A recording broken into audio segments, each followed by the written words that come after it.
Yeah, live. Hi guys.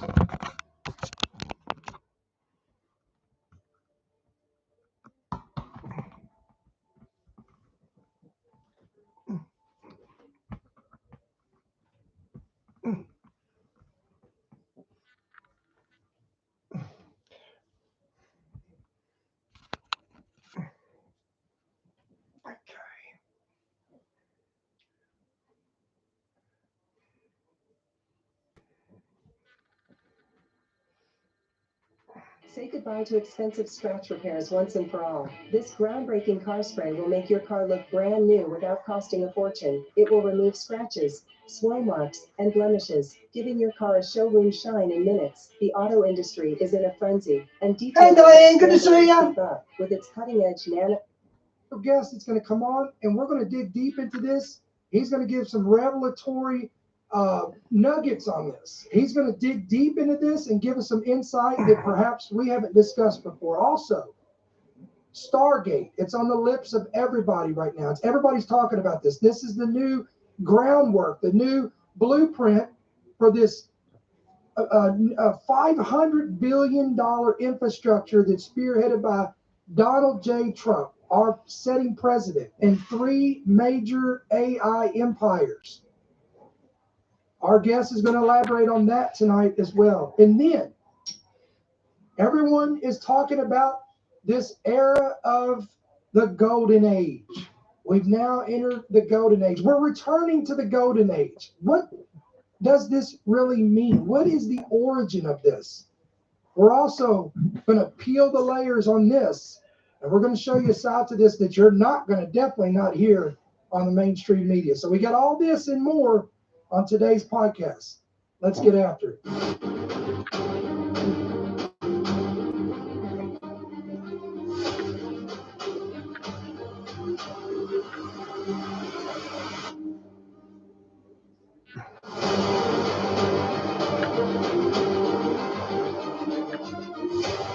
The following program is brought to you by friends and partners of End Time Headlines. All right, what's going on, everybody? This is End Time Headlines, and I'm your host, Ricky Scapero, the founder, the pastor, and the voice of End Time Headlines. And boy, do we have a very special podcast today. I'm super excited about my guest that we're about to bring on today. He is a longtime friend of ours, to our ministry, to my family. He's a personal friend to my family, and we've known each other for a long time. And I always say he's definitely a brother from another mother. We have kindred spirits. And I knew that I was going to have him on. And I'm excited about the insight that he's going to give you today. And I'm telling you, you're going to be blessed. But before we do that, I want Diane, I like this guy. We only just found him, or I only just found him, and I do like him, but to encourage you guys, if you have not yet hit that like button, I want you to go ahead and do that. Smash that like button for us. yeah. That's going to help us get our ministry and our messages out there on YouTube and Rumble or wherever you may be watching from. And listen, you guys on Apple, Spotify, wherever you get your podcast, if you enjoy our content and it's of any value to you, we would love if you guys help us out. All you got to do is just give us a good review. Smash that 5-star review.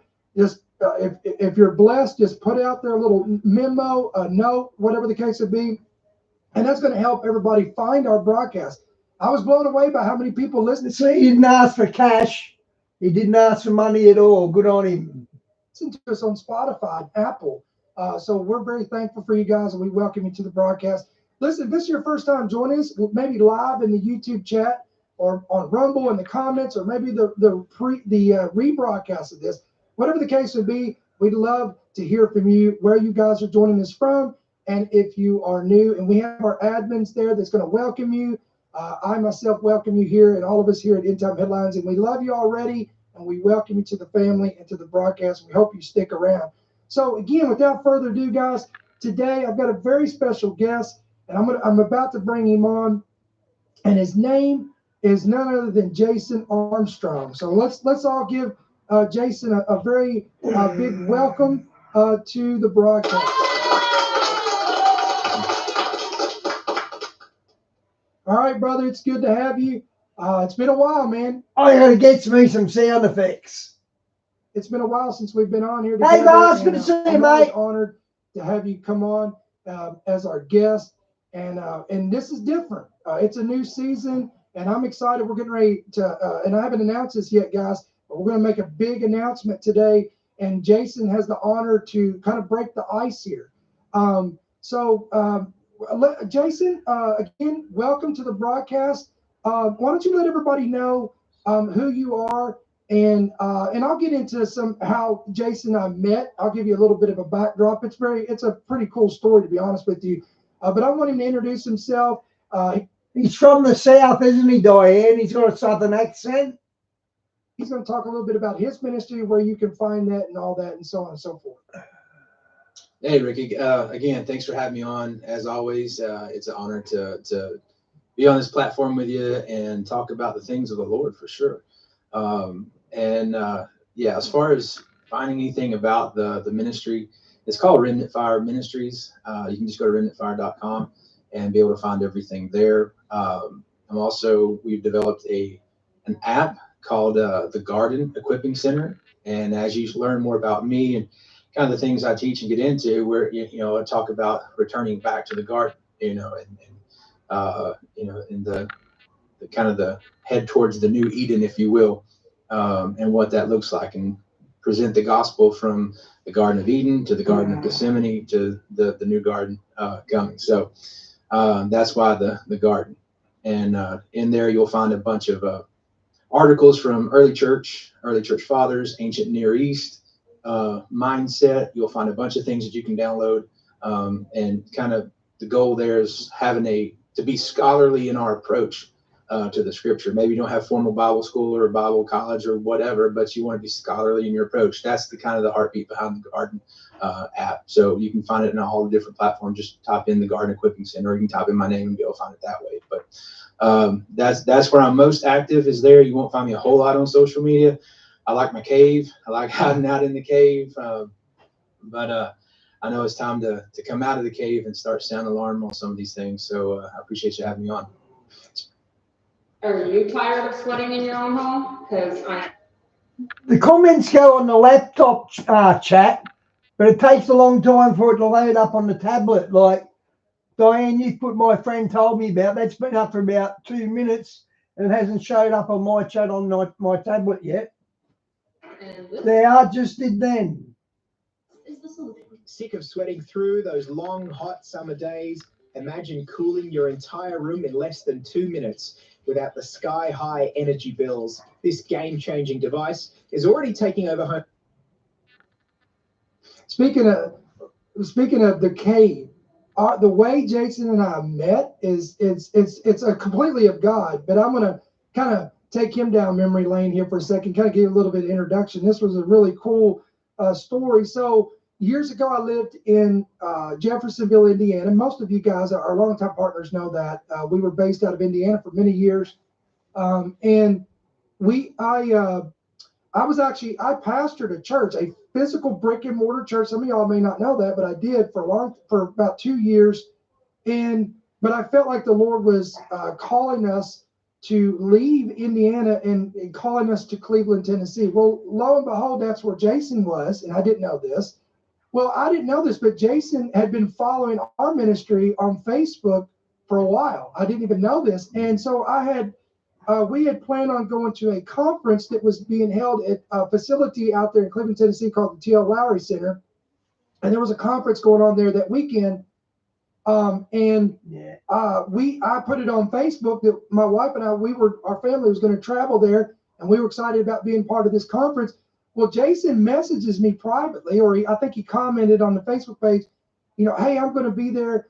I'd love to meet with you. And I prayed about it. And I mean, it was like instantly the Lord was like, yeah, I want you.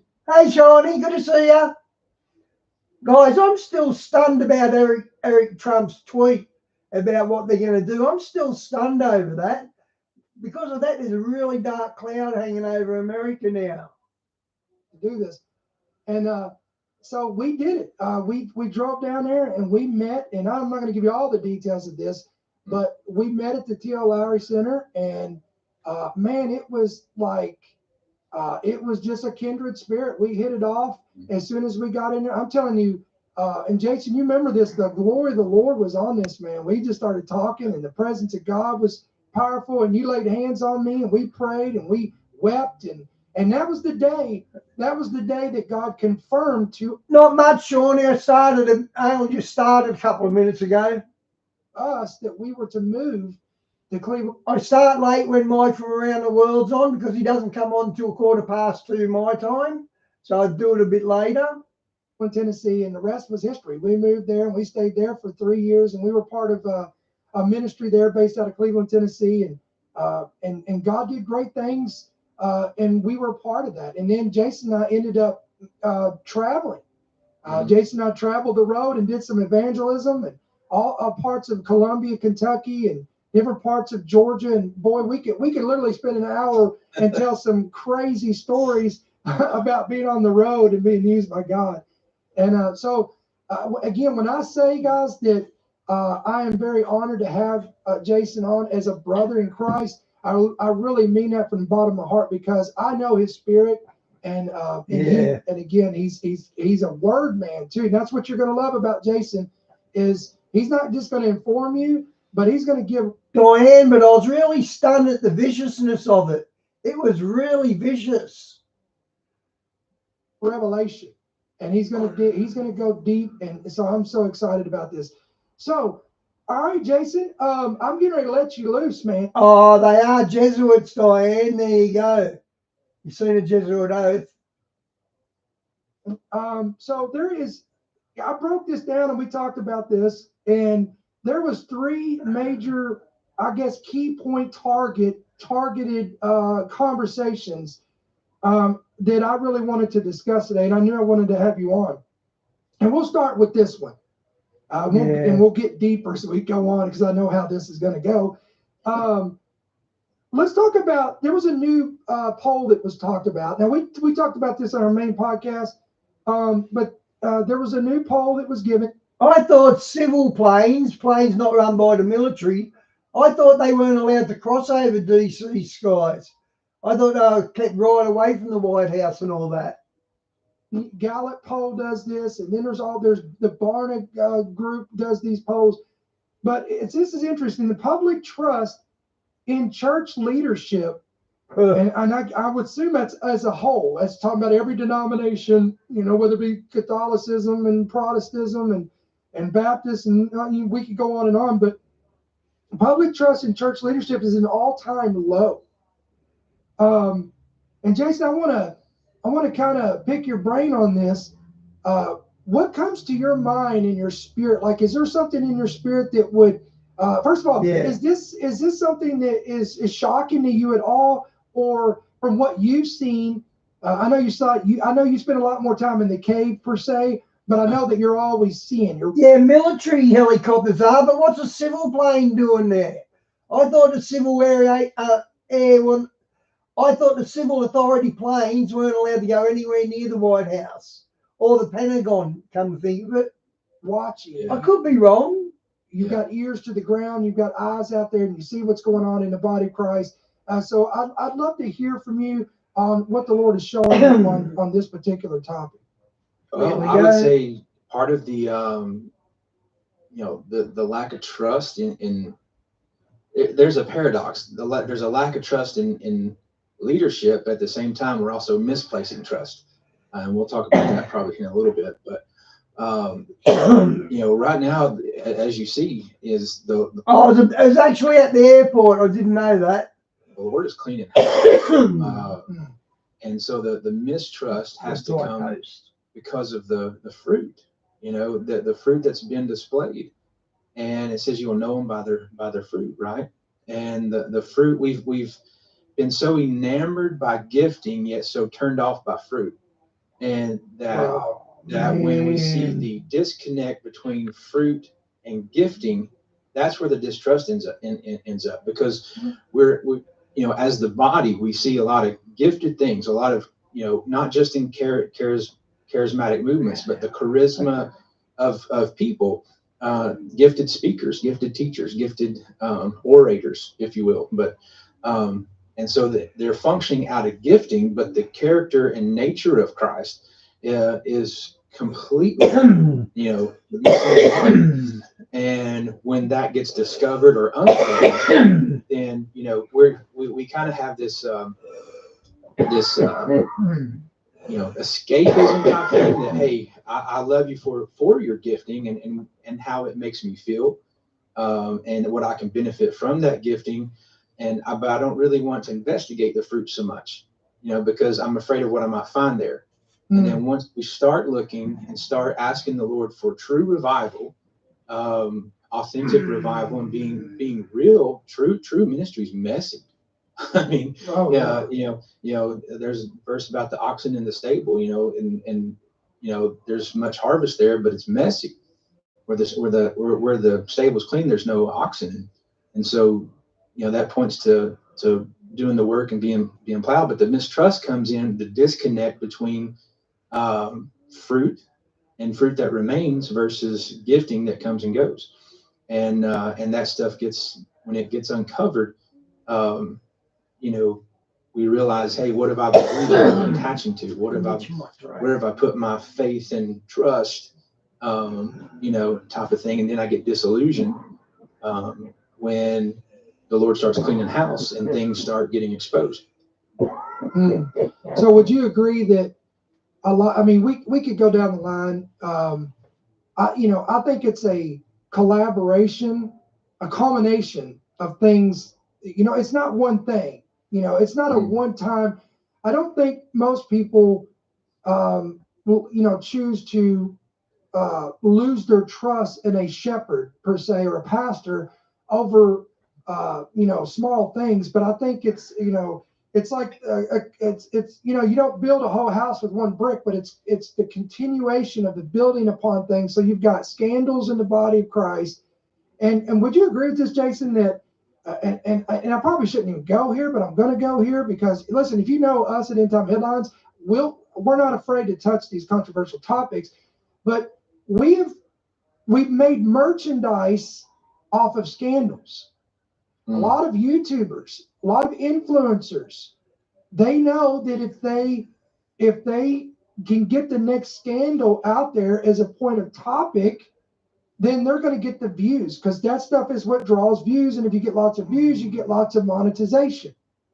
And so, and I hate to say this, but it's almost like the sharks are circling the blood kind of deal, because like you said, it's a paradox. So on one end, nobody wants to see leaders fall.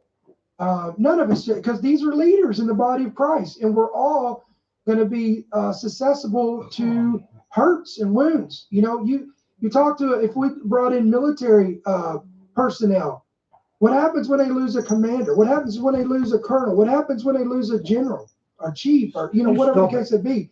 What happens if the chief of police goes down? What do you think that does to the morale of that? Yeah. So this is just a horrible thing. Nobody wins in this situation. So you got scandals, you've got moral failures, you've got financial,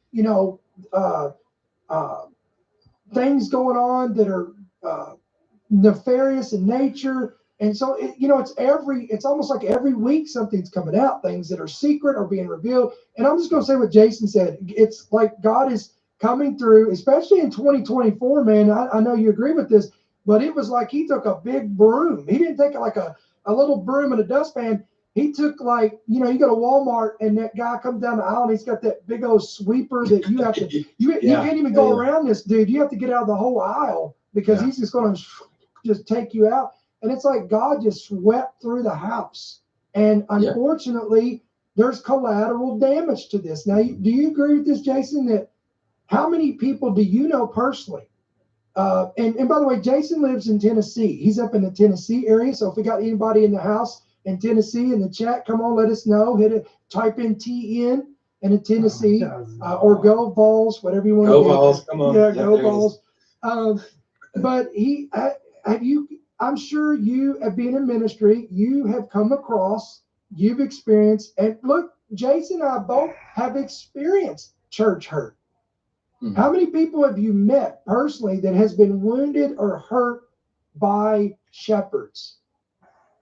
Yeah, I mean, there's a lot of conversation around that. And and and some of it's mutual, some of it's, you know, the people being hurt by, you know, certain leaders or certain lack of leadership or whatever, and then some of it is, you know, just, you know, people themselves, you know, having the wrong view of things or wrong expectations of things and all that, and so there's fault on both sides.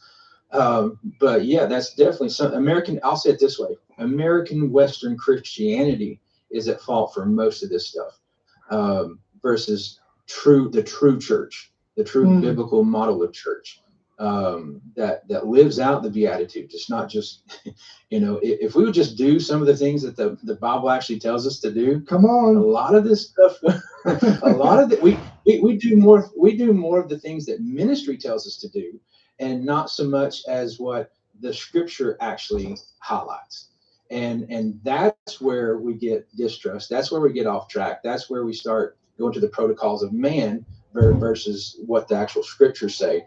And that's where there's a lot of issue that happens. And so we've put the wrong emphasis on the wrong type of things, and we're gleaning from traditions, or gleaning from certain things versus actually just living out the text, letting the words literally become flesh in us, and living that out.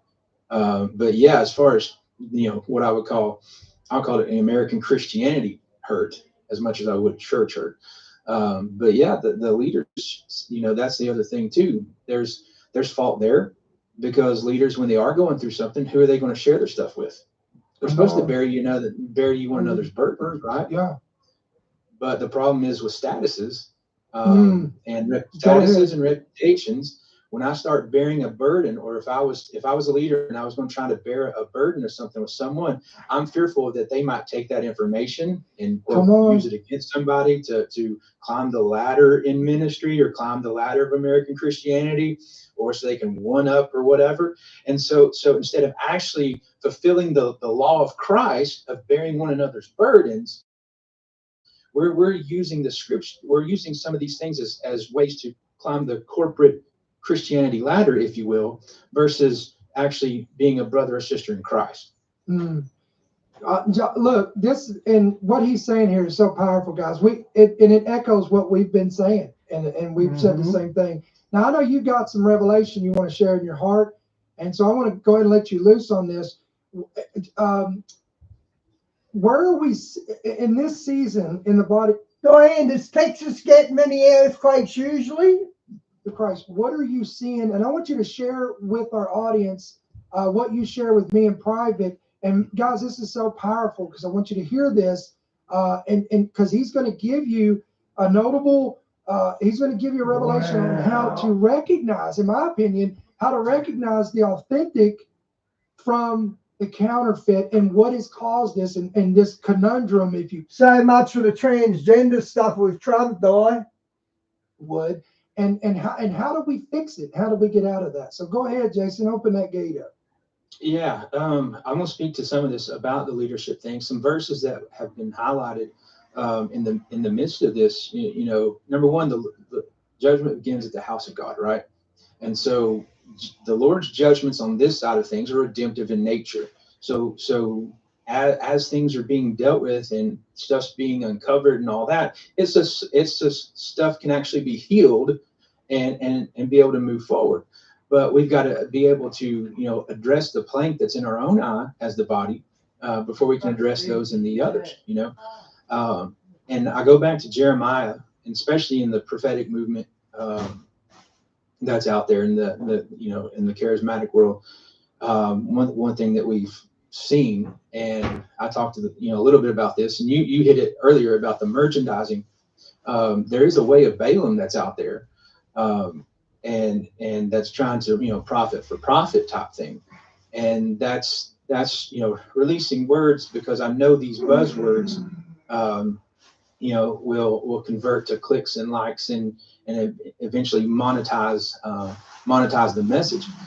But Jeremiah 23, let's see here, Jeremiah 23, 9 through, I mean, just the whole chapter really, but 9 through like 16 is the ones I want to highlight here for a minute, and then get into something else with Samuel from Samuel after that. But listen to this, you know, the result of some of the wickedness and some of the stuff we see that's happening in the land is because it's I never knew that guy about Texas. happening in the church. Mm. Some of the effects that we see out the walls of the church buildings, if you will, or the assembly of the saints, is a direct result because of what's happening inside those walls and behind the closed doors and behind the curtains. Because listen to Jeremiah 23. It says, "As for the prophets, my heart is broken within me." This is verse 9. "All my bones tremble. I have become like a drunken man, even like a man overcome with wine, because of the Lord and because of his holy words. For the land," listen, "the land is full of adulterers, for the land mourns because of a curse. The pastures of the wilderness have dried up. Their course also is evil, and their might is not right." Then it says, "For both the prophet and the priest are polluted." The prophet and the priest are polluted. "Even in my house," it says, "even in my house I have found their wickedness, declares the Lord." Wow. For both the prophet and the priest are polluted. It says, therefore their way is slippery paths to them. They will be driven away into gloom and fall down. And it says it'll bring calamity, the year of their punishment. It says, "Moreover, among the prophets of Samaria, I saw an offensive thing. They prophesied by Baal. They led the people astray, led the people of Israel astray. Also among the prophets of Jerusalem, I have seen a horrible thing. Among the prophets of Jerusalem, I have seen a horrible thing, committing adultery and walking in falsehood. They strengthen the hands of the evildoer, so that no one has turned back from his wickedness." Mm-hmm. No, what the message of repentance is out. It's not even there. Return back to the Lord. So there, and it says all of them become like Sodom and the inhabitants of Gomorrah. And it goes on and says, "Therefore, thus says the Lord of hosts concerning the prophets, behold, I'm going to feed them wormwood and make them drink." Yeah. And it says, "For the prophets of Jerusalem, for from the prophets of Jerusalem, pollution has gone forth into all the land. Thus says the Lord of hosts, do not listen to the words of the prophets who are prophesying to you. Mm. They are leading you into futility. Leading you into futility. They What speak does that of mean? vision, their vision of their own imagination, not from the mouth of the Lord." Wow, And guys. Wow. And so, yeah, this was the one that just highlighted. I didn't, as I was waiting to come on with you, this kind of came to my spirit on it. So it was just like, Lord, notice the relationship. The land was. Yeah. Go ahead. Well, no, and you know what I heard in that, and this goes against the grain of what we're hearing. Consequently, or ironically, from these false prophets, they get up and tell you that God no longer judges, and consequently, God is saying, "I'm judging those prophets because they've led the people astray." Isn't that crazy? Yeah, That's wow. It says among the prophets of Jerusalem, he's like, hey, they prophesied by Baal and led people astray, but the prophets here, in my house, those are the ones I'm dealing with. Those are the ones I'm speaking to, and they've not released messages to bring people back unto me. Come on, they preach. release messages to one, let them follow after the prophet and build their ministry and build their thing to tickle their ears versus transform their heart. Isn't it strange, Diane, how many foods been recalled or processed plants burned down in the last 2 years? They're setting everyone up for a huge famine. A huge famine. That's what they're doing. And they're doing chocolate because when you get ration packs in the army and you go out bush, you get a little bit of chocolate in it because it's good for energy and that in your ration packs. So chocolate's important. And get their heart back. And so he said pollution has gone out. So the prophetic stream's been polluted. It's been polluted for a minute. But the Lord's, he's cleansing house. That's for sure. Especially in that stream, but in all of it. And I think you said something about futility there. Futility just means it's never coming to an end. It's pointless. They lead my people gibberish. Just nonsense. It's like I don't even know if I should go here with this. It's almost like a it would be like a monthly publication of nonsense that never comes to fruition. Nothing ever comes to pass. Where are people getting their prophetic words? Right. I'm just saying, it's like, That's the thing. So Jason, let me ask you this. Is it a sad indictment that the body, and I don't want to paint a broad brush here. Yeah. But do you agree that there's a lot in the body of Christ? There's a lot of people in the body of Christ. I mean, these are well-meaning people. They'll call themselves believers. They'll call themselves Christians. They attend a local church. They may even be plugged into a church. But they're having a lot of these people have a hard time discerning the polluted water from fresh water. So I guess my question is, how do we get back to the fresh water? It reminds me of that scripture. How can bitter water and fresh water flow out of the same fountain? Jesus said, out of your belly shall what? Flow rivers of living water. But think about it. If we are full of fertility and we're full of darkness and we're full of pollutants, because Jesus said, out of the abundance of the mouth, the heart, the mouth speaketh. So as Jason said, now again, I'm not pulling this from my own perspective. I'm just pulling off of what Jason read here in the scripture. Is you've got prophets in the house and you've got pastors and shepherds in the house. And we'll deal with shepherds in a second. But right now we're talking about prophets. And now look, I know some of you out there don't believe that the office of the prophet is still out there today, but it absolutely is. And sadly, the reason why many of them, Jason, don't believe in prophets today is because of this very thing. Because they have drank so much from polluted waters that they've gotten so accustomed to the pollutants of the waters that they're drinking from, that when somebody comes along that's pure, how can I put this? It may let me give you an illustration. Did you know, guys, that, and I'm going to give it back to Jason just a second. I found this out and thought this was amazing, that some of the freshest water sources out there, first of all, there is places where the water is so cold that if you actually took a drink from it, it would crack your teeth because it's so cold. And it's so pure. See, we get bottled water. Okay, we got bottled water. We got water that's coming from a water fountain, and it's full of all kinds of chemicals, right? It's got all kinds of stuff, levels of fluoride and this and that and this. Well, ever since we were a child, we've become accustomed to that taste. And I believe, and Jason, I'd love to hear your thoughts on this. Have we become so accustomed to these false prophets and shepherds has gotten up and as a product of supply and demand, they've tickled ears so long, and they've given us a one-sided gospel that we don't even know what the real is. And so when a real prophet gets up or a real shepherd gets up and they equip, they bring correction, they bring rebuke at times, or whatever the case may be, then it leaves people in shock because they can't digest. They don't know how to respond to that. What's your thoughts on that? No, that's exactly right. It's the whole what was that whole analogy about the frog in the water and gradually turn it up to bulls?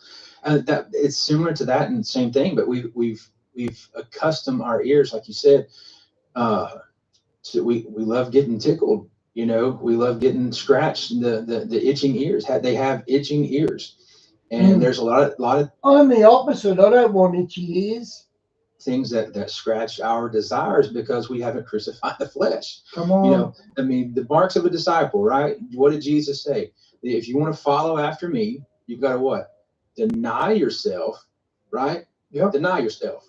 First, deny yourself. Most of the prophetic ministry that we're feasting on is all about self. It's all about the exaltation of self versus the exaltation of Christ, the testimony of Jesus, the spirit of prophecy. Come on. Holy Spirit, the spirit of prophecy testifies of Christ.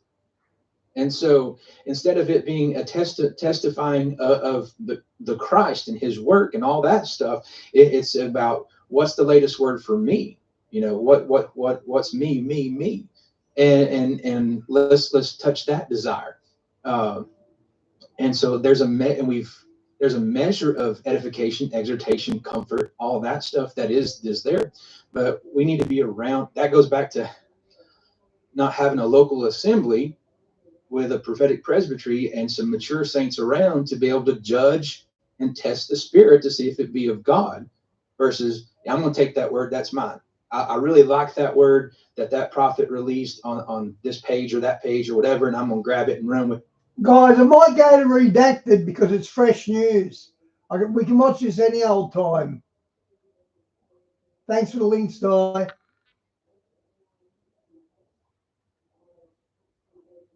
Okay, which one? We'll do this one first. Do this one first.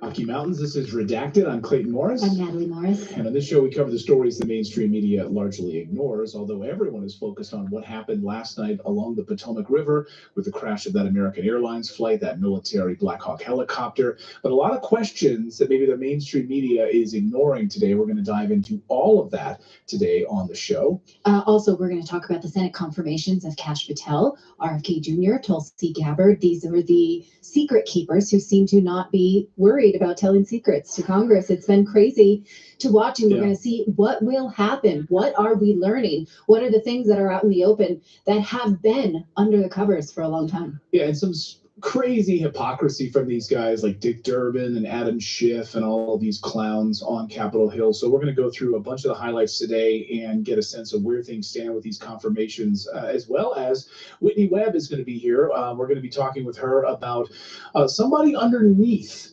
of RFK Jr. that's not getting any attention, and what this person might possibly undermine RFK Jr. In addition to which, why is Bill Gates hanging around President Trump lately? So we're going to ask Whitney Webb about that coming up a little bit later in the show. But thank you guys so much for subscribing and being a part of our community here. We really appreciate it on this Thursday. So let's get into it, shall we? All right, let's do it. First, we started in D.C. with the tragic and completely, it seems, Shawnee, I saw that Joni Table Talk on Daystar. She's in a lot of trouble. I did see that. Avoidable disaster. As a mom, I can't say that without, everyone who's saying this was a mistake, someone made a mistake, this was a mistake. If that was your child on here, we now, there's speculation that there was children from a U.S. Ice skating team. I can't, it's haunting. That's not an oops, that's somebody's family. So let's try and get through it because we all feel this human connect. Okay, I wonder if there's any diplomats on the plane. Doesn't sound like it. This idea that somebody could be harmed by that civilians are harmed by our own military. So let's talk about what's the news. Yeah, so there's some serious questions here, already raising some serious questions about air traffic control, government oversight, military training. Right in the airspace of one of the busiest airports in America. The New York Times is reporting this. And right now they're saying a preliminary FFA safety report is revealing that the staffing for the air traffic control tower was, quote, not normal at the time of the plane crash. What does that mean? That's not something we want to hear. They're using this very ambiguous language increasingly, is that the pilots of the Black Hawk were fairly experienced, not normal. These are words that are cushioning we don't know what truth. So we're going to look for that. They also say that understaffing reportedly led to only one air traffic controller managing both planes and helicopters, when that is usually the job of two people. Why did that happen? So President Trump must have known this because he already indicated he thinks the FAA is at fault here. We're going to look at that part of the story in a minute. But late last night, just to sort of set the stage of what actually happened here, an American Airlines flight 5342 collided midair with a U.S. Army Black Hawk helicopter that was doing a training mission. This was apparently a routine training mission, according to the Department of Defense. While approaching Reagan National Airport there, you can see it in a fireball crashing into the Potomac at about 7 feet of water. Now, let that sink in for a second. Two aircraft, one military, one commercial, on a routine approach, somehow ending up in the same airspace. Eyewitnesses say the impact was catastrophic. But take a look at this, shared anonymously by air traffic control, showing the CA, the crash alert system. See the CA going off there? The helicopter on top of your screen and the American Airlines flight at the bottom of your screen. And this CA, this crash alert, is going off for 10 seconds, 15 seconds, on and on. Here's the crash alert, crash alert, crash alert. It's a very long crash alert. You know, I'm not a pilot, but we will speak to a pilot about that in a second. So eyewitnesses say it was absolutely catastrophic. At this hour, authorities haven't confirmed the total number. I believe it was 64, but I don't know if we have an official number on that. 60 passengers on board the jet, a crew of 4, plus 3 soldiers in the Black Hawk helicopter. And we're looking at what could be one of the deadliest aviation disasters in recent memory. One of the big questions, though, is about, and they haven't recovered yet the black boxes. We just got word on that. One of the big questions, though, is whether this helicopter was using any sort of... Yeah, they won't recover the black boxes, the same with 9/11. Black boxes were designed to withstand a nuclear bomb, yet they lost them in the 9/11 attacks. They won't find a black box here either. You watch. Of new remote control technology that was just showed off recently. I think it was Boeing that just showed this off a few months ago. Conference. Yeah, they're like, hey, we've got our Black Hawk helicopters now can be controlled by remote control. So you can just take control, you know, from the land. You don't need to be on board this aircraft to have control of it. Well, who, Clayton? That's the question. Yeah, who if one person can control it, can someone else hack it?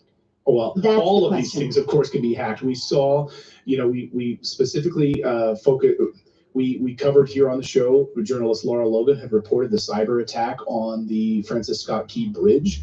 And that ship, of course, that was used, and she confirmed internally in the intelligence state that it was, in fact, a cyber attack on that ship. Mainstream media ignored it, of course. So let's take a look at this. I mean, this is some of the cleanup that's happening right now. It's now moved from a recovery to, from a rescue to a recovery operation. And, you know, there are no folks still alive, sadly, on this. So was it a failure of the FAA, thanks to DEI? President Trump just spoke a short time ago and slammed the FAA under Pete Buttigieg's leadership.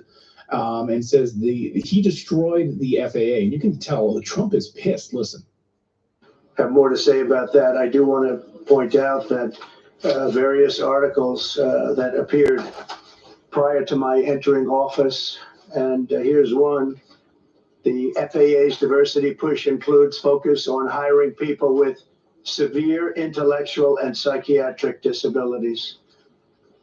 That is amazing.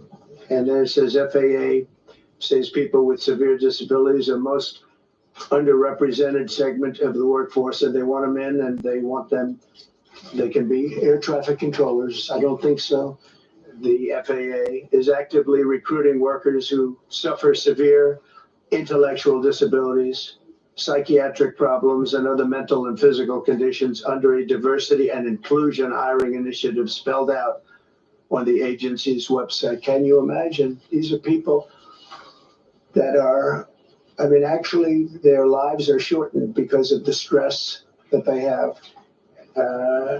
Brilliant people have to be in those positions, and their lives are actually shortened, very substantially shortened because of the stress, where you have many, many planes coming into one target. The FAA, which is overseen by Secretary Pete Buttigieg, a real winner. That guy's a real winner. Do you know how badly everything's run since he's run this Department of Transportation? He's a disaster. He was a disaster as a mayor. He ran his city into the ground, and he's a disaster now. He's just got a good line of bullshit. The Department of Transportation is government agency charged with regulating civil aviation. Well, he runs it. 45,000 people, and he's run it right into the ground with his diversity. Wow. Trump very rarely swears like that. I know. I mean, you can tell he's pissed. Let's bring in Jim Desmond. He's a former pilot. I've got to admit, I love Trump's against diversity. 33 years with Delta Airlines. He's landed at this spot hundreds of times, maybe too many times to actually count. So he knows this landing zone very, very well. Jim, nice to see you. The FAA, the NTSB are on the ground investigating this right now. We know it could take weeks. They're telling us today it could take a long time. We're going to get all the information together correctly. But just your sense of some of the inconsistencies and oddities here of this crash last night from having flown it so many times. Good question. I mean, it definitely is a tragic crash, and should not have happened. Unfortunately, I'm not sure about the manning in the tower, if there was enough people there or not, but unfortunately, and this is all speculation because the NTSB is going to do their investigation. It's going to take months probably to unravel this whole thing. But just from what I've seen, if you're an aircraft and traffic is pointed out to you, if you say I have that aircraft or I see that aircraft, then it is upon you in your aircraft to see and avoid. And what I heard of the audio is that they did point out to the helicopter crew that there was traffic there. If they had them in sight and they responded, they did. And that really lies on the helicopter. And things could have been done prior to by the tower or the FAA to say, the air traffic control to say, give that helicopter a different heading if they knew that where the American Airlines was coming in. That radar that you showed there that showed the CA, the crash ahead or crash avoidance, whatever the A stands for, but we don't see that in the cockpit. That's got to be probably was in the tower or with approach control or somebody else that saw that. But it's tragic, and there was training going on in the helicopter, which to me is another kind of a red flag, particularly in a very highly used airspace. And there's a lot of restricted areas right around there, right? There's areas actually that are prohibited for you to even fly into or over. The White House is very close by. The Pentagon's close by. That's what I was getting at before. The Capitol is right there. And even the vice president's house is got a prohibited area of aviation. So there's a lot of restricted and kind of tight airspace right around that airport. So, the training is like I said, is a red flag. And not because, they weren't skilled pilots, but because unfortunately, and I saw this in the airlines, and they used to beat it into us as pilots in training whenever we ever had to go back to the simulator, is you make sure one person is flying and looking out while the other people are dealing with whatever the situation or the training or the problem. So that one person is always flying the aircraft, and all too often you see everybody heads down in a training situation. They're looking at the computer. They're saying here, because all this stuff is computer driven right now. A lot of it, even the remote control was mentioned. A lot of this is computer driven. So oftentimes when you're flying aircraft, especially complicated aircraft, your head's down. You're not looking out. You're looking at the computer. You're looking at the equipment. And that's really, I think, with three of them in there, one of them should have been at least looking out for the traffic. Now, this is all speculation, but the training flight kind of scares me that they were maybe involved with something else other than flying the aircraft at the time.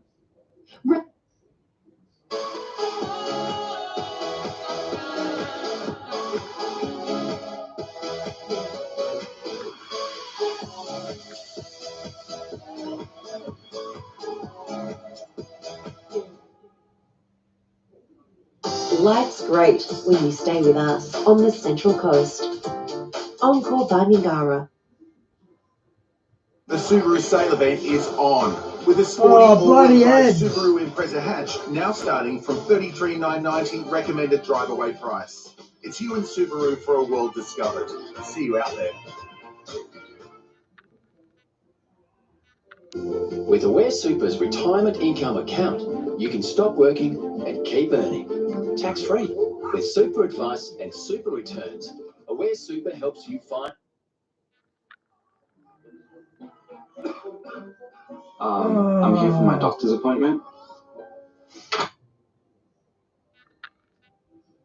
Right, that's something that was so shocking to me, because for those of us who don't know that airspace well, it's shocking to think that the military could be conducting dangerous experiments or training exercises in the same airspace as civilian airspace.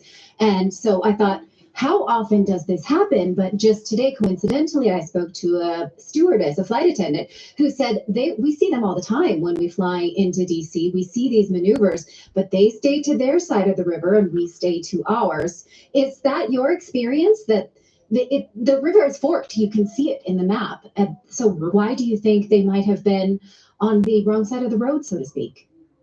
I don't know. It could have been because potentially most of the traffic, and this aircraft included, the American Airlines, land on runway 1. It's the much longer, it's about over 7,000 foot runway. It's a much longer, and the one that is mostly used. Now the tower, and they did it in plenty of time, asked American to use runway 33. And because they're a smaller jet, that runway is about 5,200 feet long.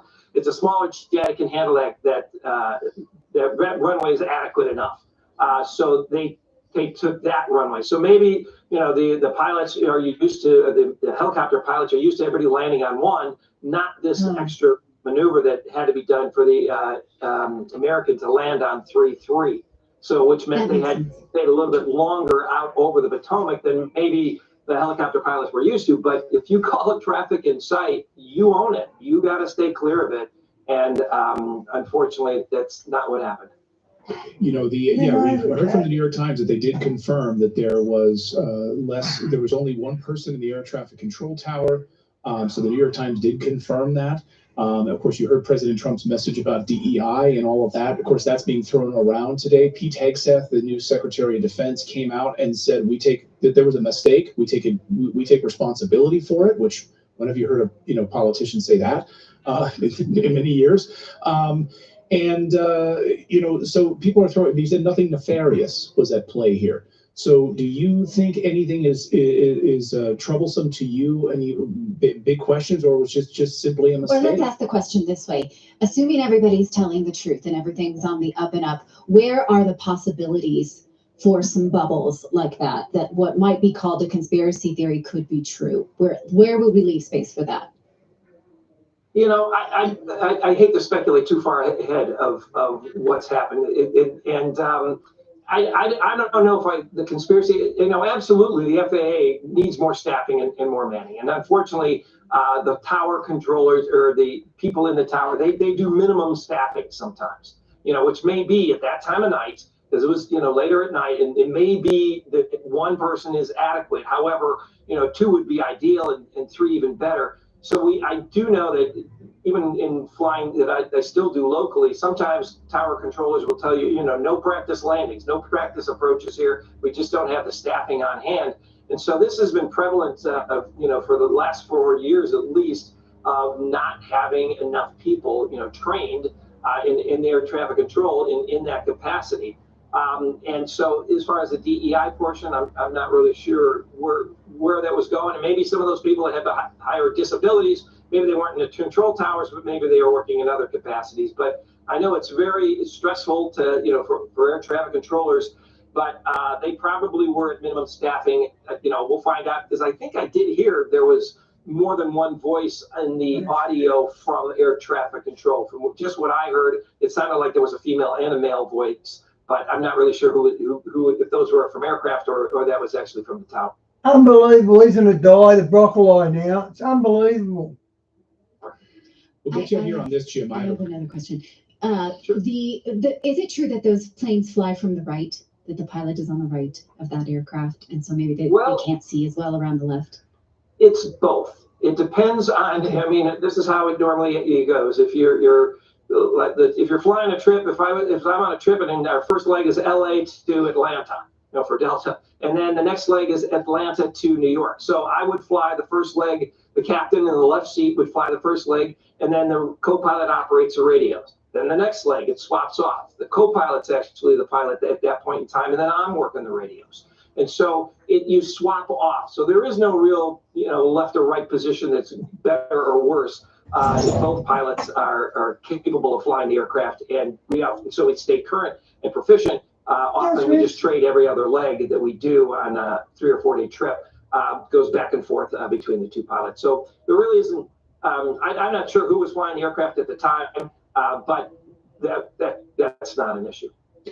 I'll get you out of here on this, Jim, which is the helicopter. There are questions about this helicopter, which is, was it manned? We know 3 people were on board, but were they actually manning the craft? Is there a way to tell that from this flight pattern?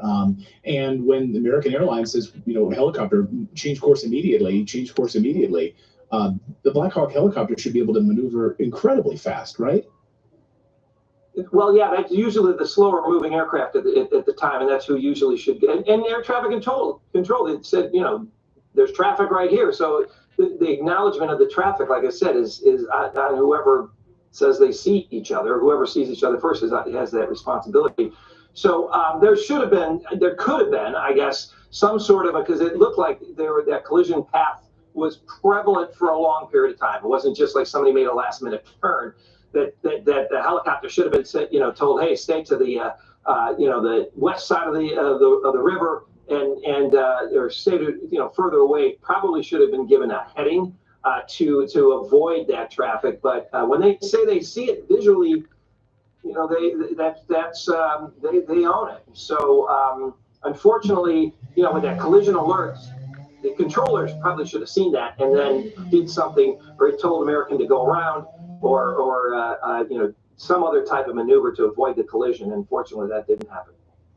Can I ask just one more kind of question that's haunting me?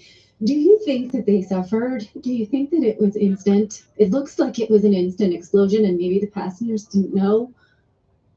Do you have it any? Happened very quickly. What I saw is they were about 375 feet in the air, which is, when you're falling very fast. I think it was pretty quick because everyone was surprised, and by the time they maybe even figured out, maybe they didn't feel like happened. They hit the water. It seemed like it was such an explosion that you would hope nobody would survive for the fall. So I'm sorry to ask it that way. It's just something it's haunting for all of us, I think. Yeah, you'd be terrified to know you're going to die. It's like, this is.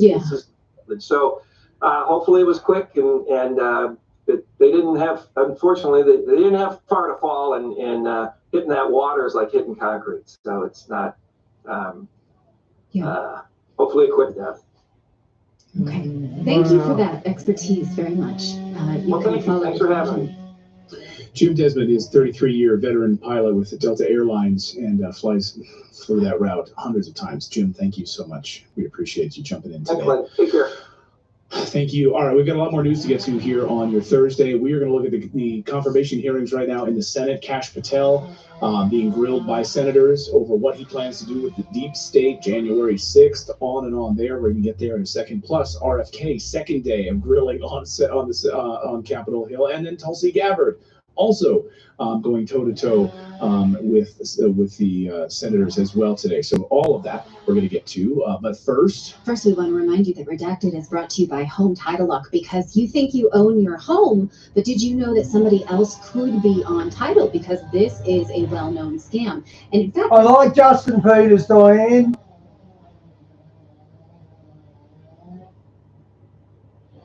Where we get the phrase, if you believe that, I have a bridge to sell you. It comes from scammers who were quick claiming the Brooklyn Bridge, and people thought, oh, that's nice, because you can sell anything whether you're on title or not. That's where title scams are as old as time. It's a tale as old as time.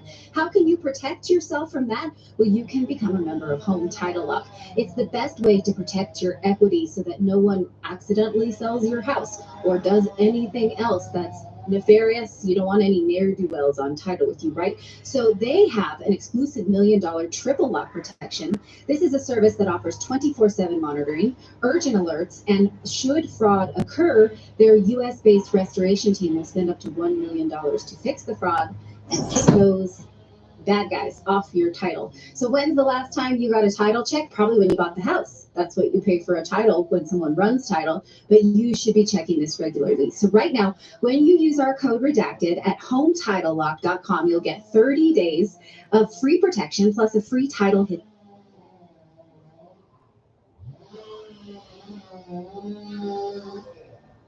Drive away with 10K this summer. Get a linked account and you'll go into the draw to win $10,000. What about peace negotiations with Russia?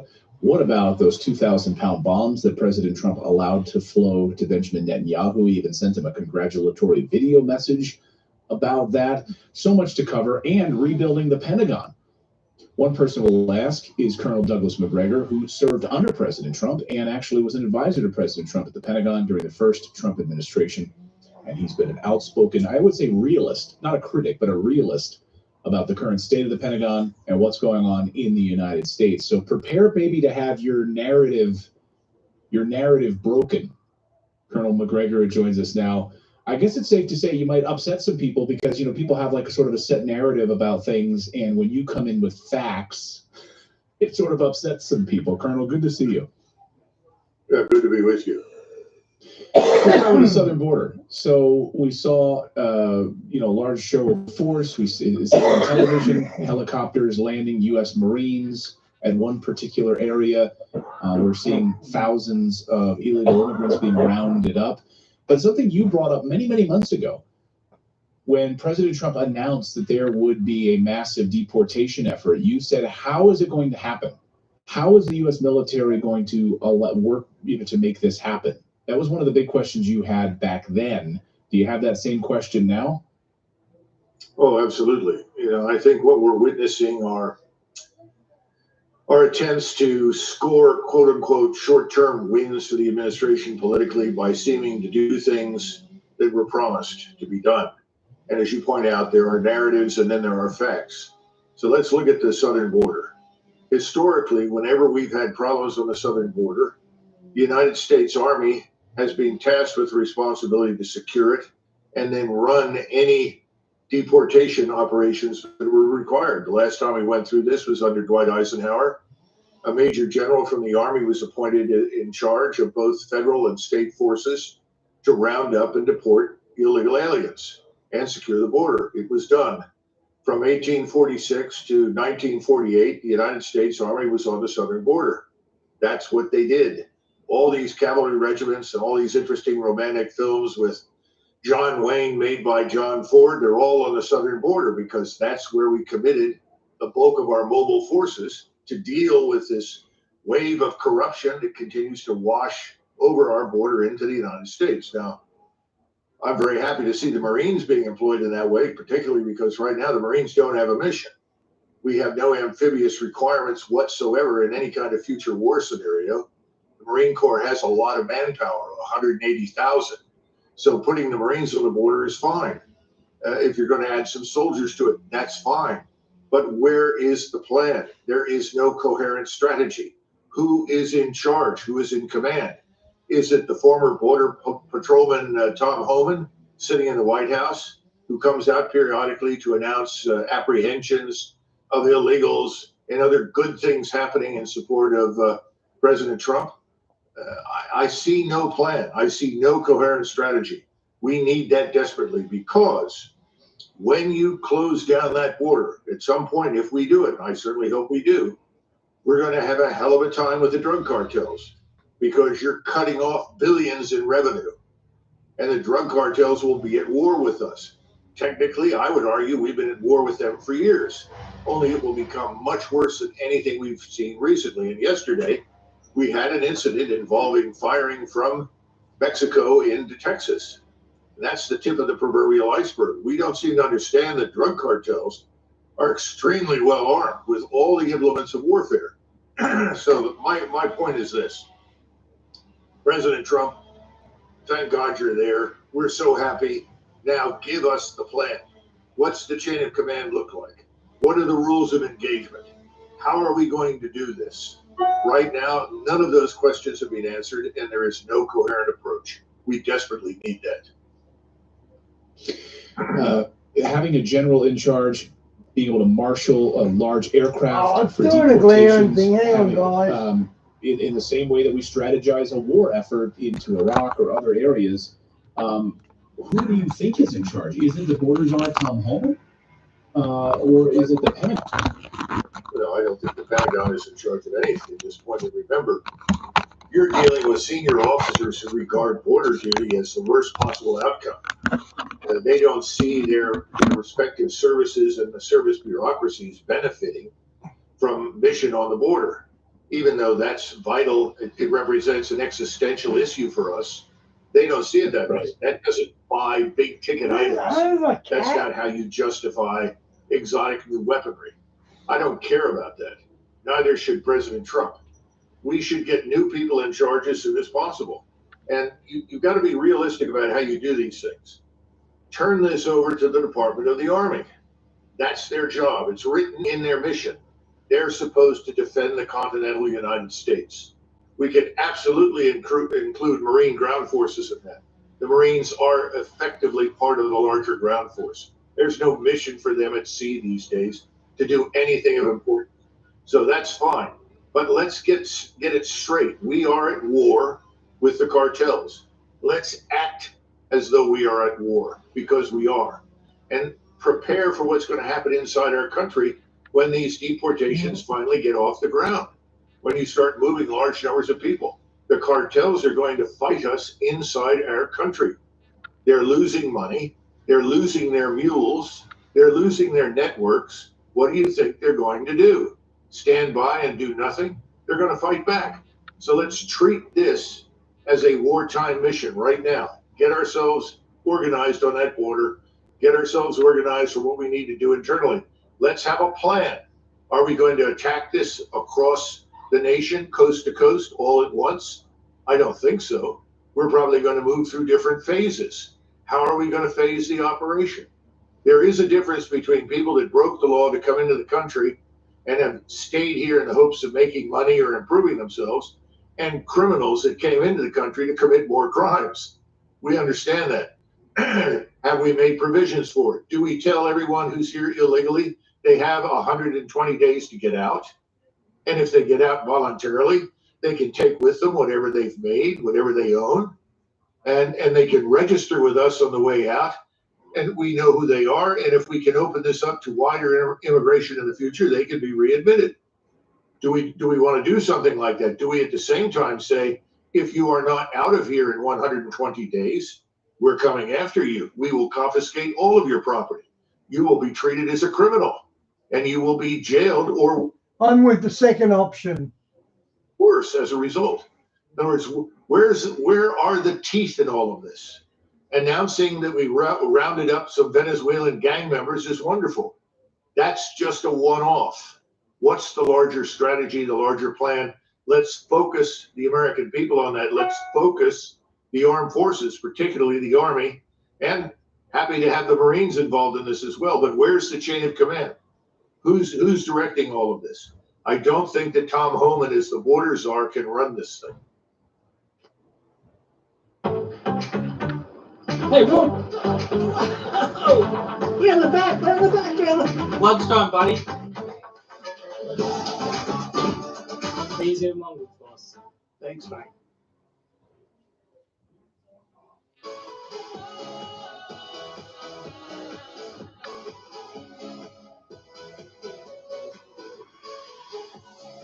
Bloody ads.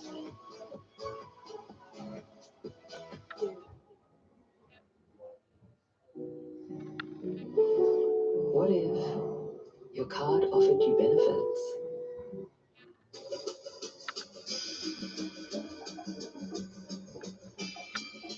You could tell you're going to be a good.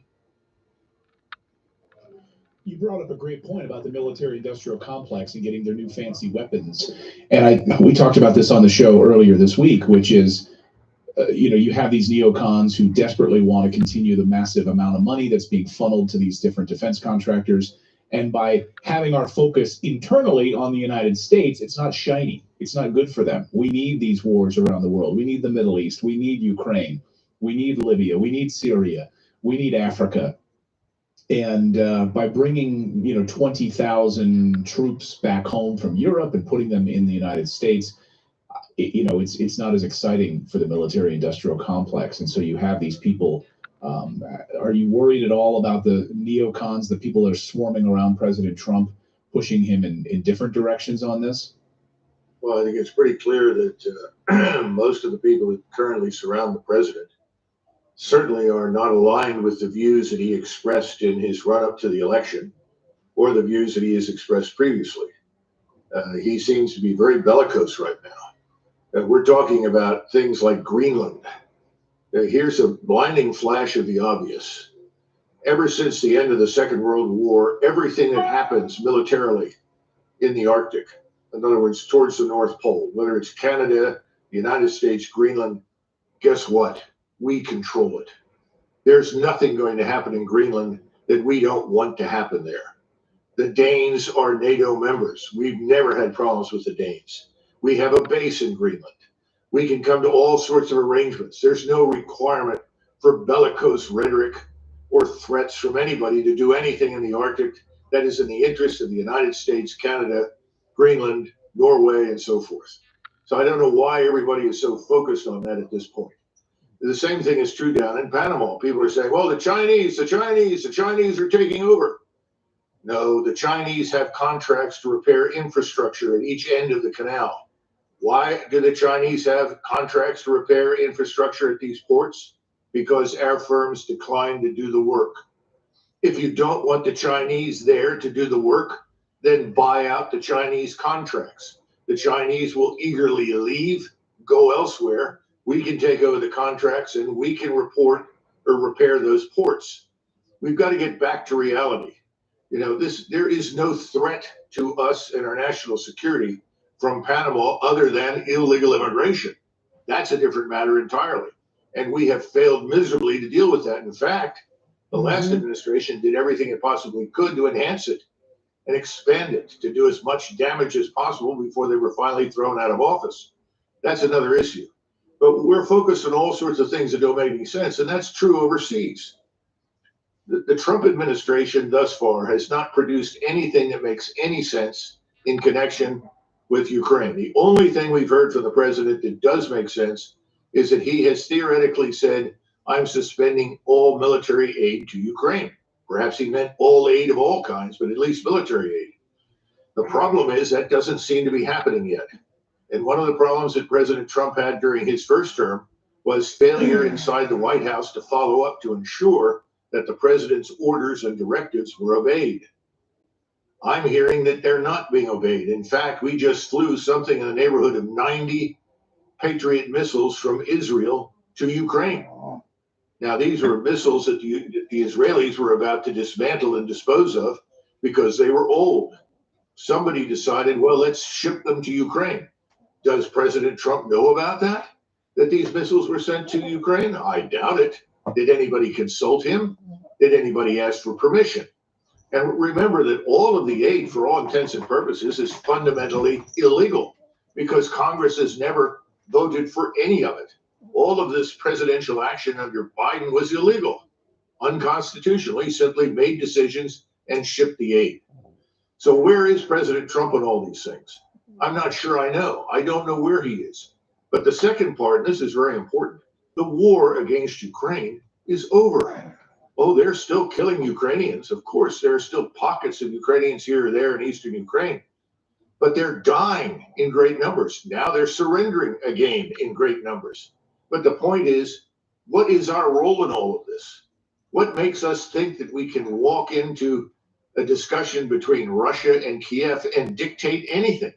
Well said. All we've done is try to harm Russia. How can we possibly be admitted to any negotiation as an objective partner? It's impossible. We don't have any forces to send into Western Ukraine, neither do the West Europeans or the East Europeans. If they tried to send them in there to enforce anything, they'd be annihilated by the current Russian military establishment. And Russia has not been harmed at all. We now know the true facts. The true figures are beginning finally to come out. We think at least 1 million to 1.2 million Ukrainian soldiers have been killed. Now, this isn't news to me. It's not news to Scott Ritter. It's not news to a lot of us. And we also know that somewhere between 90 and 100,000 Russian soldiers have been killed. Think about that. 90 to 100,000 have been killed. That's a terrible number. We lost 58,000 in Vietnam, plus 100,000 wounded. Wow. This is worse than Vietnam, certainly for the Russians in that sense. But this pales before the losses taken by the Ukrainians. Ukraine as a nation state is finished. What are we going to do? Instead of trying to bully Russia, which is not going to work, and threaten more harm to Russia or sanction it or tariff it, you need to sit down and figure out how Ukraine, whatever is left of it, is going to be salvaged. And that definitely needs to be neutral, because the Russians aren't going to refight another war in 5 or 10 years if we come back and try to turn Western Ukraine into some sort of platform for attack against Russia. Right now, Europe is in chaos. All the major governments are about to be thrown out of office. Right-wing nationalists are coming to power. Now, what are these right-wing nationalists coming to power in Austria, have already come to power in Hungary and Slovakia, who we will see come to power in most of the rest of Europe? They're not interested in going to war with Russia. They don't want to go to war with anyone. They want to preserve their countries, their national identity, their national culture. They want secure borders. These people are going to walk away from us because we've destroyed them. We've dragged them into this terrible, terrible war with Russia. We've crushed their economies. It's only a matter of time now until you have a government in Berlin that turns to us and says, get out. Now think about that. Remarkable. And you saw over the past 24 hours the Trump administration pushing for a return to discussions individually with the countries, not Brussels, not the EU itself as an entity, but individual countries negotiating with the United States. We've heard also over the past couple of weeks some blustering from NATO, and that there would be a peacekeeping mission to Ukraine to the tune of maybe 100,000, 200,000 troops, NATO peacekeepers. Zelensky has called for that, saying that U.S. troops and NATO peacekeepers, soldiers need to be, put in Ukraine to solidify Ukraine going forward. Of course, as you point out, that would never happen. Russia would destroy those quote-unquote peacekeepers. What do you make of NATO's role in all of this now? And is it in alignment with where the Trump administration wants to go? Well, the Trump administration needs to make clear where it wants to go. I don't think it's clear yet. President Trump should say, this is not our war. I didn't start this war. I would not have started this war, and I want to end this war. The quickest way to do that is suspend all further military aid and immediately withdraw all U.S. personnel from Ukraine, in and out of uniform, intelligence, everything, and get out. That's how this thing should end immediately. As far as the Europeans are concerned, as soon as it becomes clear that we're not going to invest another dime in the place, they're going to go home. They have no money to waste on Ukraine. They put themselves into debt. They've crushed their own economies on our behalf in support of this crazy notion that we were going to harm Russia. Russia's economy is stronger and healthier now than it's ever been. The Russian military establishment is arguably the best and the most potent and dangerous military establishment on the planet. All of this is thanks to us. So what about NATO? NATO's irrelevant. It's an empty facade. What about the EU? It too is dead man walking. All of these institutions that we've lived with for 80 years or a little less than 80 years are all vanishing. They're all going to go away. So what President Trump needs to say is, I'm leaving. I'm getting out. And it's time for the Europeans to talk directly to Moscow and hammer out a solution. And we will be happy to support that in whatever way possible. But we cannot take the lead. How could we possibly take the lead when we have people like Lindsey Graham celebrating the deaths of Russians on the battlefield, saying that the loss of over 1 million Ukrainian lives is a good thing because it quote unquote harmed Russia? Well, we all know that hasn't happened, but Ukraine itself is dead. We can't take the lead on any of this stuff. And then at the same time, we're sitting around waiting for the next shoe to drop in the Middle East. It's astonishing that neither the Israelis nor the Iranians have done anything to this point in time. I tell you what, he's pretty spot on, isn't he? I really thought that by now we would be in a full-fledged war. But Mr. Netanyahu has chosen to take his time. He's gone along at least to the first phase of this ceasefire. But at the same time, under great pressure from Netanyahu and his agents in the United States, Mr. Trump has released all the 2,000-pound bombs that Mr. Netanyahu wants. Well, what do we use 2,000-pound bombs to do? Well, we destroy cities with 2,000-pound bombs. We kill large numbers of people. I rather suspect that's what they are going to be used for by the Israelis. So where is this thing in the Middle East going? Mr. Trump has foolishly called the Egyptians and the Jordanians, both of whom have very, very fragile societies and economies, and said, I want you to take 1.5 million refugees, Palestinian Arabs, all of whom do not want to leave their land, do not want to leave their homes, even though they're destroyed, and take them into your country so that we can make way for future Israeli settlements, so we can build out the beachfront property that we see is so valuable in Israel. Is that insane? Now we want to exchange the deaths of tens of thousands, hundreds of thousands of people for better beachfront property for a select few people who happen to be Jewish. Isn't that nice? What planet are we on?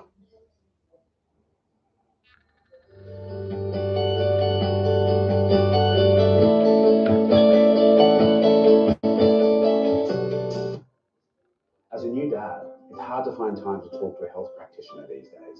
And to be honest, I probably need it now more than ever. One question that came up in a recent interview with Kurt Mills and Tucker Carlson is the relationship between Benjamin Netanyahu and President Trump. President Trump has, over the past couple of months, indicated that he is perhaps not a fan of Netanyahu. And it seemed this week when Netanyahu thanked Trump for releasing those 2,000-pound bombs, he released a video message, which was odd. It seemed like a large virtue signaling. In some ways, maybe to undermine Trump, I don't know. We're all sort of reading into it, but why wouldn't he just sort of send him a private note of thanks? Then Trump responded on social media saying, I had nothing to do with this transaction. He paid for these under President Biden, and I simply allowed it to happen, I guess. So where do you think this relationship is? How tenuous is it? And how much longer do you think Benjamin Netanyahu will be in power? Well, like most politicians, I'm afraid that President Trump wants to be a little bit pregnant. Most politicians don't really want to bring the child to term. They just want to be a little bit pregnant and tell everybody, see, I'm doing good things. We're bringing this child into the world. But whether or not the child ever comes to full term, forget it. Nobody cares. Actually, nobody wants it to. What I mean by that is that President Trump is sending him the 2,000-pound bombs, which he doesn't have to send. The President of the United States has authority over anything that is shipped overseas. Remember, when it comes to foreign and defense policy, the Chief Executive of the United States has final authority. We have impounded Russian money, Russian property without hesitation. Why are we not stopping the movement of these 2,000-pound bombs to Israel? Because he doesn't want to do that. Why would he not want to do that? Well, we need to come to terms with an important reality. Mr. Trump would probably not be president of the United States right now had Mr. Netanyahu's supporters here in the United States not poured a great deal of money and support into his campaign. And it's not just a question of pouring money and support into his campaign. It's turning off opposition on the other side that was Jewish and didn't like Trump by saying, no, you're going to support us now because this is what we want for Israel. Mark Zuckerberg had a huge impact during the last election in 2020, turning out all sorts of people in all sorts of places in big cities to mobilize minority votes and others to defeat Trump. Where was he this time? He was absent. And he's not the Lone Ranger. So Mr. Netanyahu has a great deal to say right now about what President Trump does or does not do. I would say he has veto power for the most part. And this is very dangerous because what he's doing, Netanyahu, his policies, they are not in our interest as Americans. Our position in the Middle East is being destroyed. Some would argue it's already dead. No one there believes anything we say. We are seen as enabling and supporting the mass expulsion and mass murder of Arabs in Gaza. In fact, one can argue we've done pretty much the same thing as. Well, they do regard you as a big Satan and Israel's a little Satan, so I don't know why it's so surprised. Southern Lebanon, and there's readiness and preparation to do even more. Egypt and Jordan are effectively dependent upon us for money. We continue to send billions of dollars to them, but they still can't take in any Palestinian Arabs because they know that would destabilize their countries and that would liquidate the Palestinian cause for good. So they're not going to do it, even though they're heavily dependent upon us.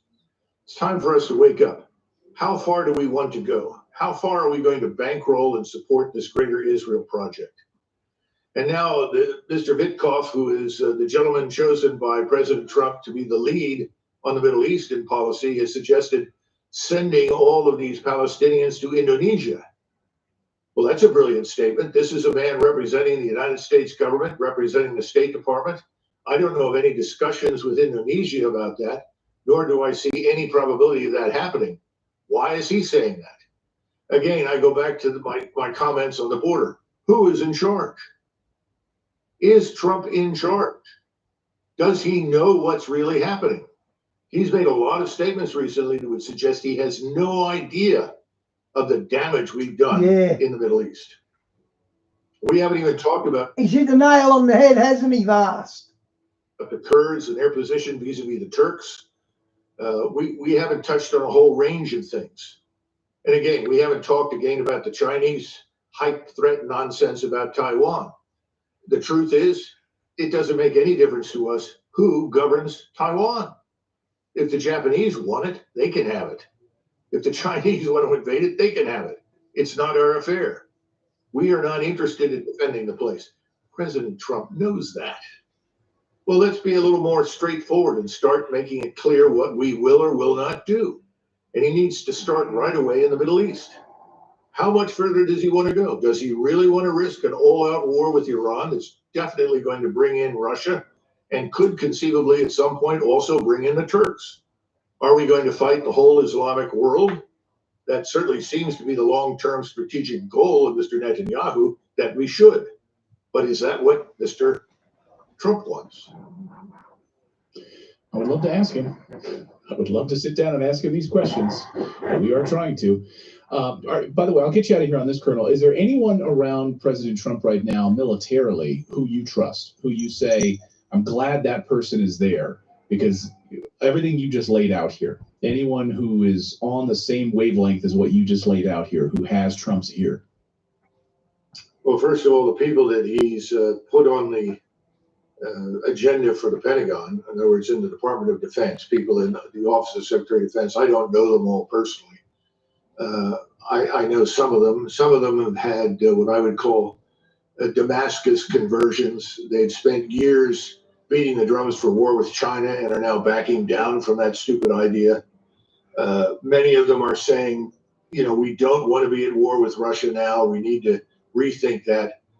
But having said that, nobody knows how to do anything. There doesn't seem to be any will to do anything. I know everyone is celebrating the demise of this thing called diversity, equity, and inclusion. I understand that. But quite frankly, that could be done very quickly without much fanfare through an executive order. The other problems that we have are far greater. We have this enormous military structure that's costing us $1 trillion a year.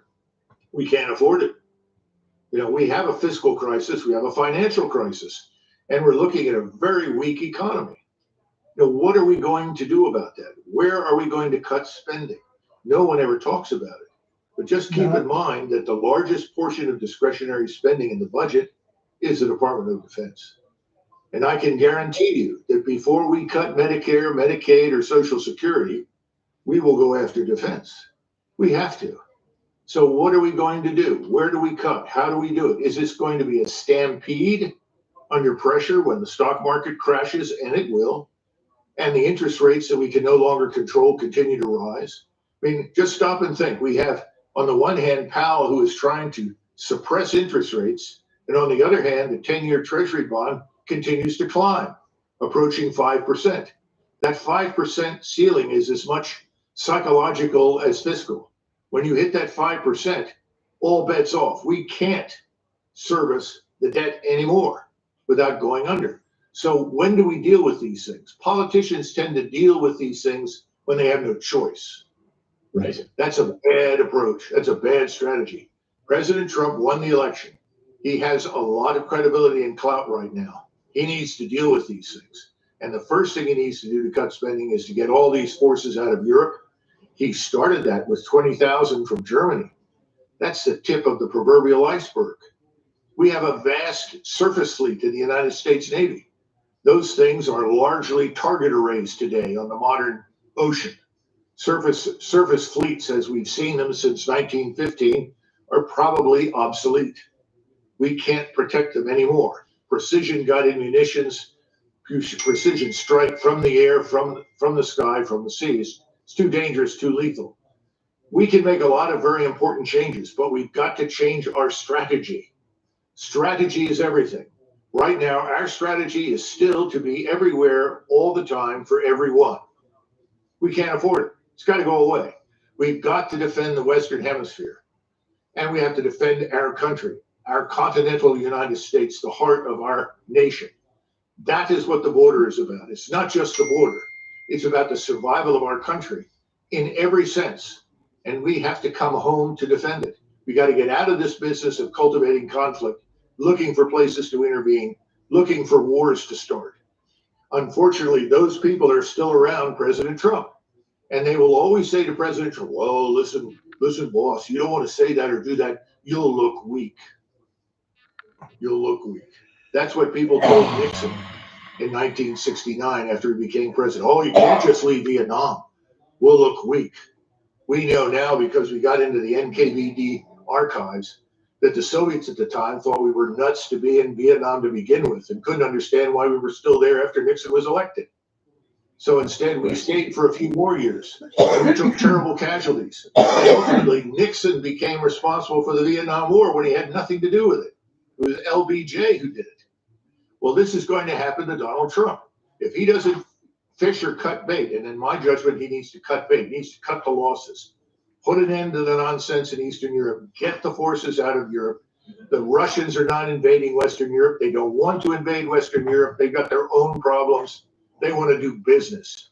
We got to get out of all this bullying, bribing, and bombing. That's all we do. We bully, we bribe, we bomb.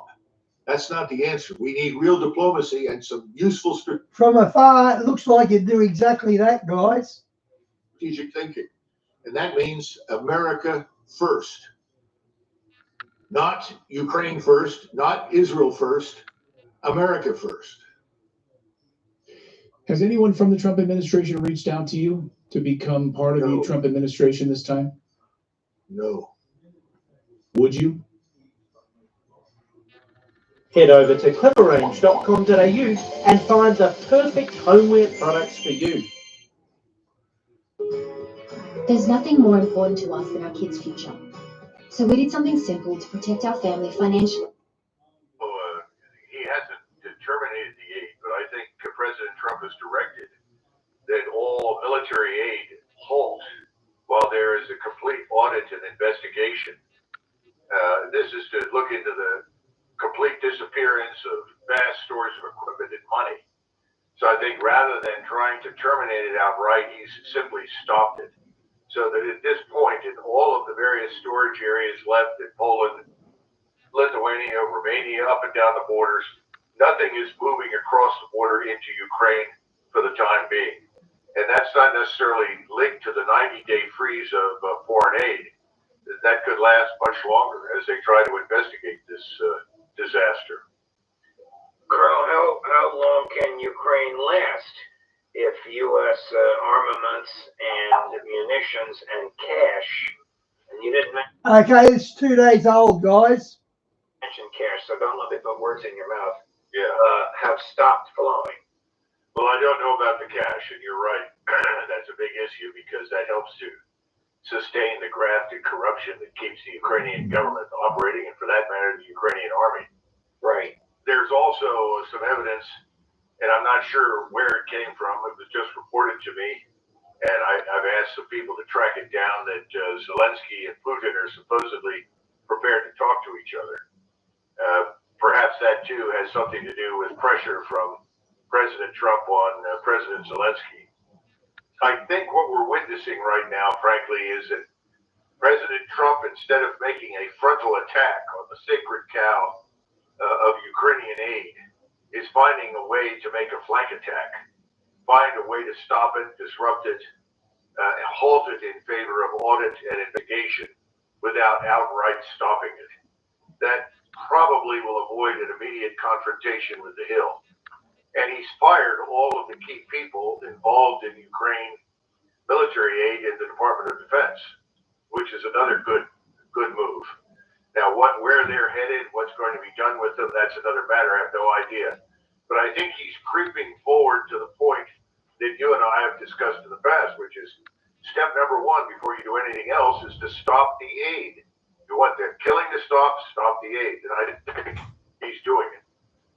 Well, if the aid stops, doesn't the military collapse? And when the military collapses, the Russians will have achieved, I would think, their goals. I think their goal is not yet achieved until you have completely neutralized Ukraine, denazified it, disarmed it. They've got a ways to go before that happens.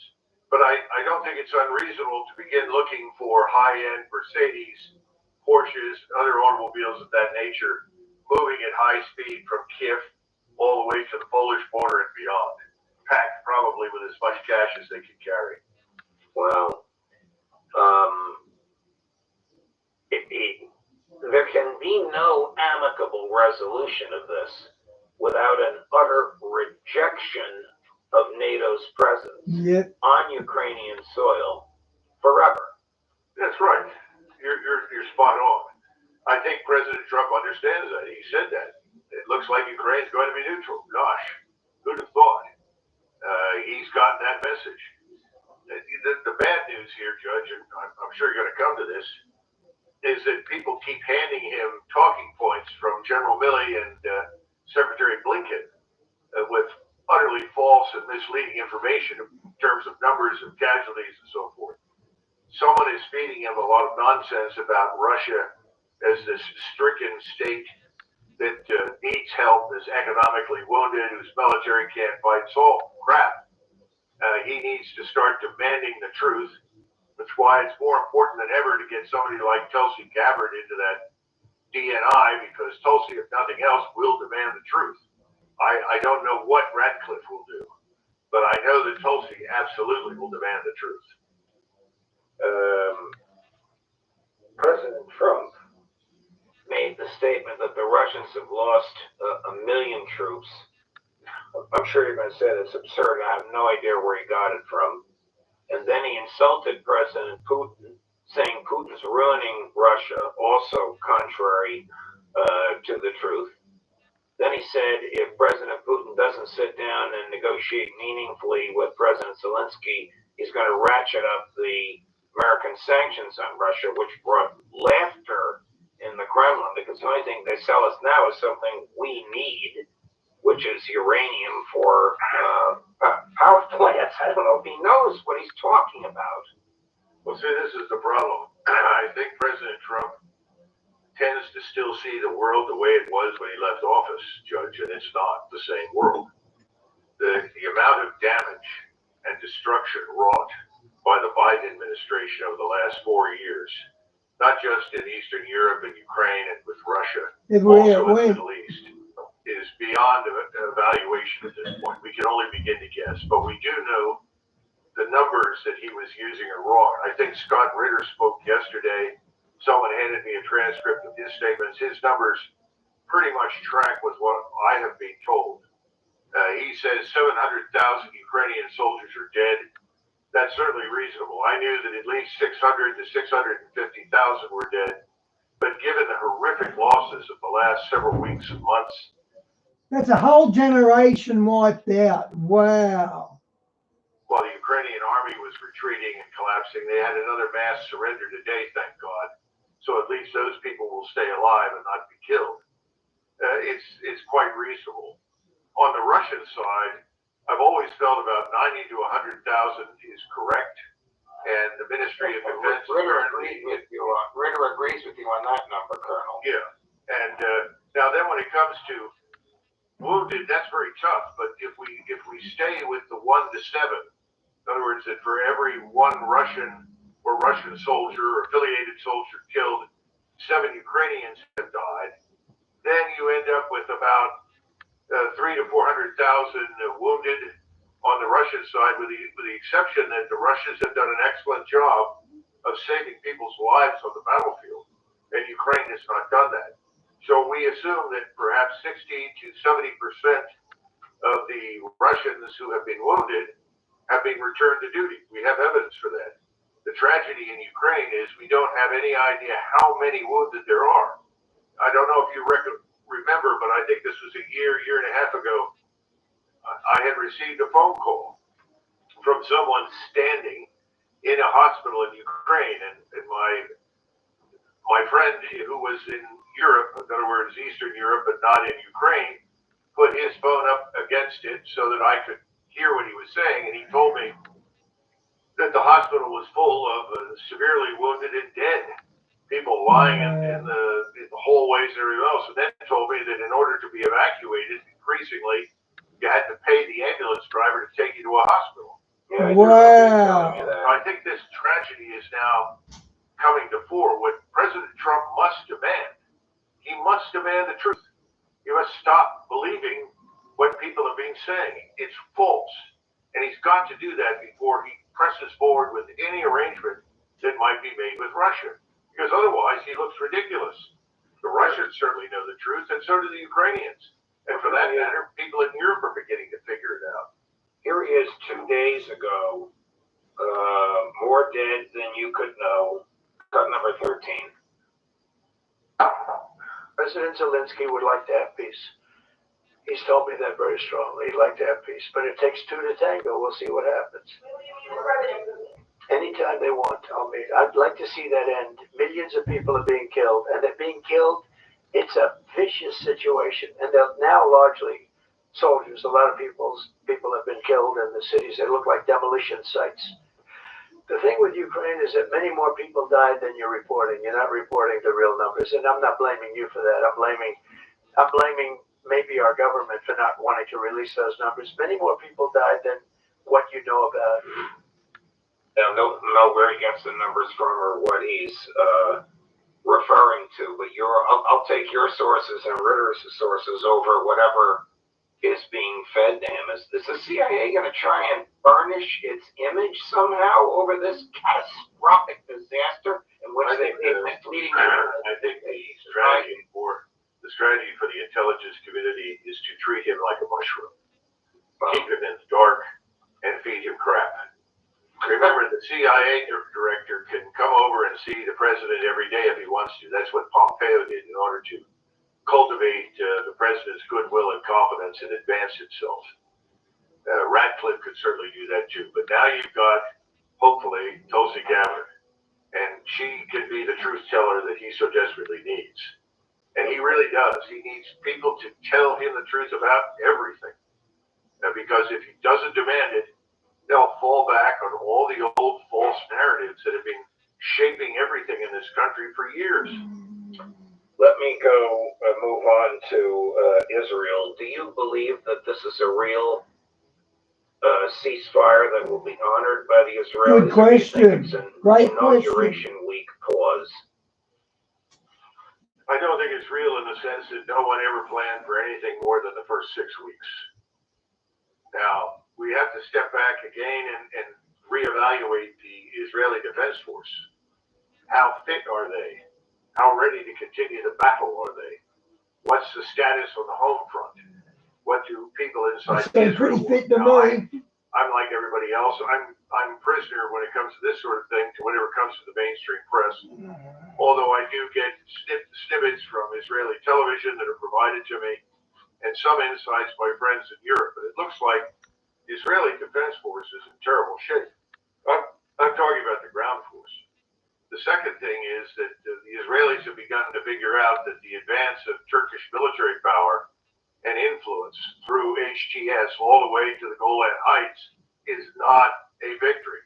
It's a disaster. And that disaster reaches into Jordan and Egypt. And I think some of the senior military leaders are saying, look, we're already overreaching. We're overreaching on a scale we never have before. We've taken more losses than we ever have. The population is no longer rock solid behind us. We've got to rethink what we're doing. I'm sure that's the case. But I'm sure that Mr. Netanyahu also is concerned about President Trump, because President Trump is someone who is going to look for an opportunity to negotiate some sort of settlement with Iran. I mean, I know him. This is not a warmonger by nature. He may make threatening statements publicly, but in truth, the last thing he wants is a full-blown war. And if we get another negotiated settlement of some kind with Iran, for Netanyahu and his confederates, that would be catastrophic. Do you view the ceasefire as a defeat for Netanyahu? Stated differently, can you opine as to how stable or unstable his government is? I have friends over there, but they stopped talking to me when I did not unconditionally support what they're doing. So I can't really say with absolute certainty, but I suspect that things are not good. I think Mr. Netanyahu knows it. The issue for the Israelis from the very beginning of this tragedy, and I say tragedy because I think eventually it will come out that 7 October was allowed to happen. That 7 October was not a surprise. There's plenty of evidence on the street right now. And if that comes out, I think Mr. Netanyahu and his friends are going to be in very serious trouble at home. Well, because that was used as an excuse to sort of practice arson across the Israel News Live, he calls that out with Netanyahu, how they knew it was going to happen. region. There's somebody who has President Trump's ear, according to his own opinion. This will rattle your stomach a little bit, so my apologies. Won't even tell you who it is, but you'll see in a second. Cut number 4, Chris. This war will never end with Hamas in charge of Gaza, right? Politically or militarily. Their days are numbered. And the next question for the world is, what do we do about the Iran nuclear program? That's where we're going to move to next. There's diplomacy. There's a 1 in 3 chance you'll degrade the Iranian nuclear program through diplomacy. There's a 90% chance you'll degrade it through military action by Israel, supported by the United States. So the next topic I will be engaging with President Trump is to take this moment in time to decimate the Iran nuclear program going forward. So what does that mean? Help Israel deliver a knockout blow. What does that mean? You're going to urge him to have Israel bomb Iran facilities that are underground and would require U.S. military support to actually have to be effective? I'm going to urge the decimation of the Iranian nuclear program. I don't think diplomacy works. This is a religious Nazi regime. They want to destroy the Jewish state. They want to purify Islam and drive us down to the Mideast. It would be like negotiating with Hitler. I am hoping there will be an effort by Israel to decimate the Iran nuclear program, supported by the United States. And if we don't do that, it will be a historical mistake. Opie tells Senator Graham to go take a hike. Well, it looks like the news anchor knocked him off his talking points, don't you think? Yeah, she asked a very profound question. You probably agree with the premise of her question. The Israelis cannot do this on their own. It would require American involvement. And the Israelis will freely admit that in private. And I know that to be the case. They've got to have us with them if they're going to go after the Iranians. That's my point. They should be concerned, because I know President Trump, he's not interested in a major war. He's not stupid. He understands that war has destroyed every president who embarked on it. It ultimately would have caught up with FDR as well, but he died and martyred himself in March of 45. Imagine if the truth of the Pearl Harbor report had come out and he was still alive, as well as the truth of what happened in Europe. But those things were glossed over. Right. It's always a disaster to go to war in this country. We are not a state that is by its very nature martial and ready to fight at the drop of a hat. But Judge, I think the more important thing here is that we're not going to have peace in this country until Mr. Leslie Graham and people like him sitting in the Senate and the House who have enriched the... Okay, 30 minutes. Just killing time until Mike comes on, but it's going to be good to hear his version. So, we like this guy. He's new to the channel, but we like him. Otherwise, Sean, he would let us know.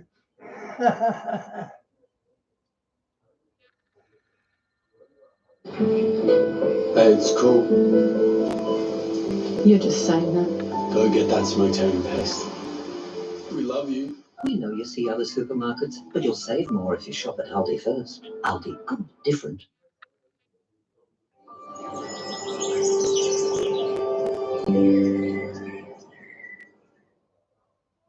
Orbs. The alien orbs that are supposedly coming from the ocean are actually not coming from the ocean.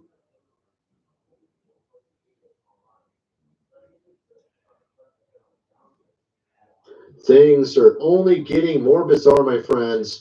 This is Tony. Hope you're all doing well. We got so many things to cover in this video. And of course, one of the things we're going to cover is the New Jersey drones, which apparently now we have an update on. But again, actually, it's only causing and raising more questions than answers. 2 days old, guys.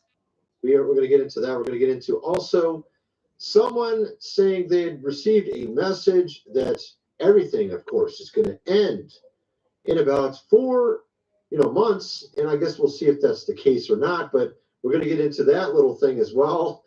And it has to do, actually, it's kind of tied to the drones. It's a little strange. So we'll get into that as well. And actually, we have a ton of other stuff going on as well. It's in the same realm. We have a doomsday clock update, the worst yet, or the closest to midnight ever, and the 6 planets. We're going to get into a ton of stuff. You'll see what I'm getting at. We're going to actually get into something Brandon Biggs also predicted, and also AI, and so how a lot of this is all tying together. All right, let's get going here, and my mouse is acting weird. All right, let's start with this here. We have, of course, our president coming out apparently with an answer to the New Jersey drones. I'll tell you what, that press secretary that speaks for Trump, she's like a saver. She just cuts them down like nothing. It's really good to see her do it. And I think I have the clip over here. Let me play it. Check this out right here. So let's just play it.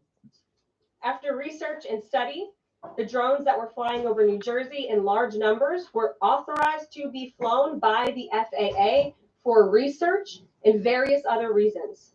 Many of these drones were also hobbyists, recreational, and private individuals that enjoy flying drones. So the experiment, the private experiment, would let the public in on it and let them participate. Yeah, good luck with that.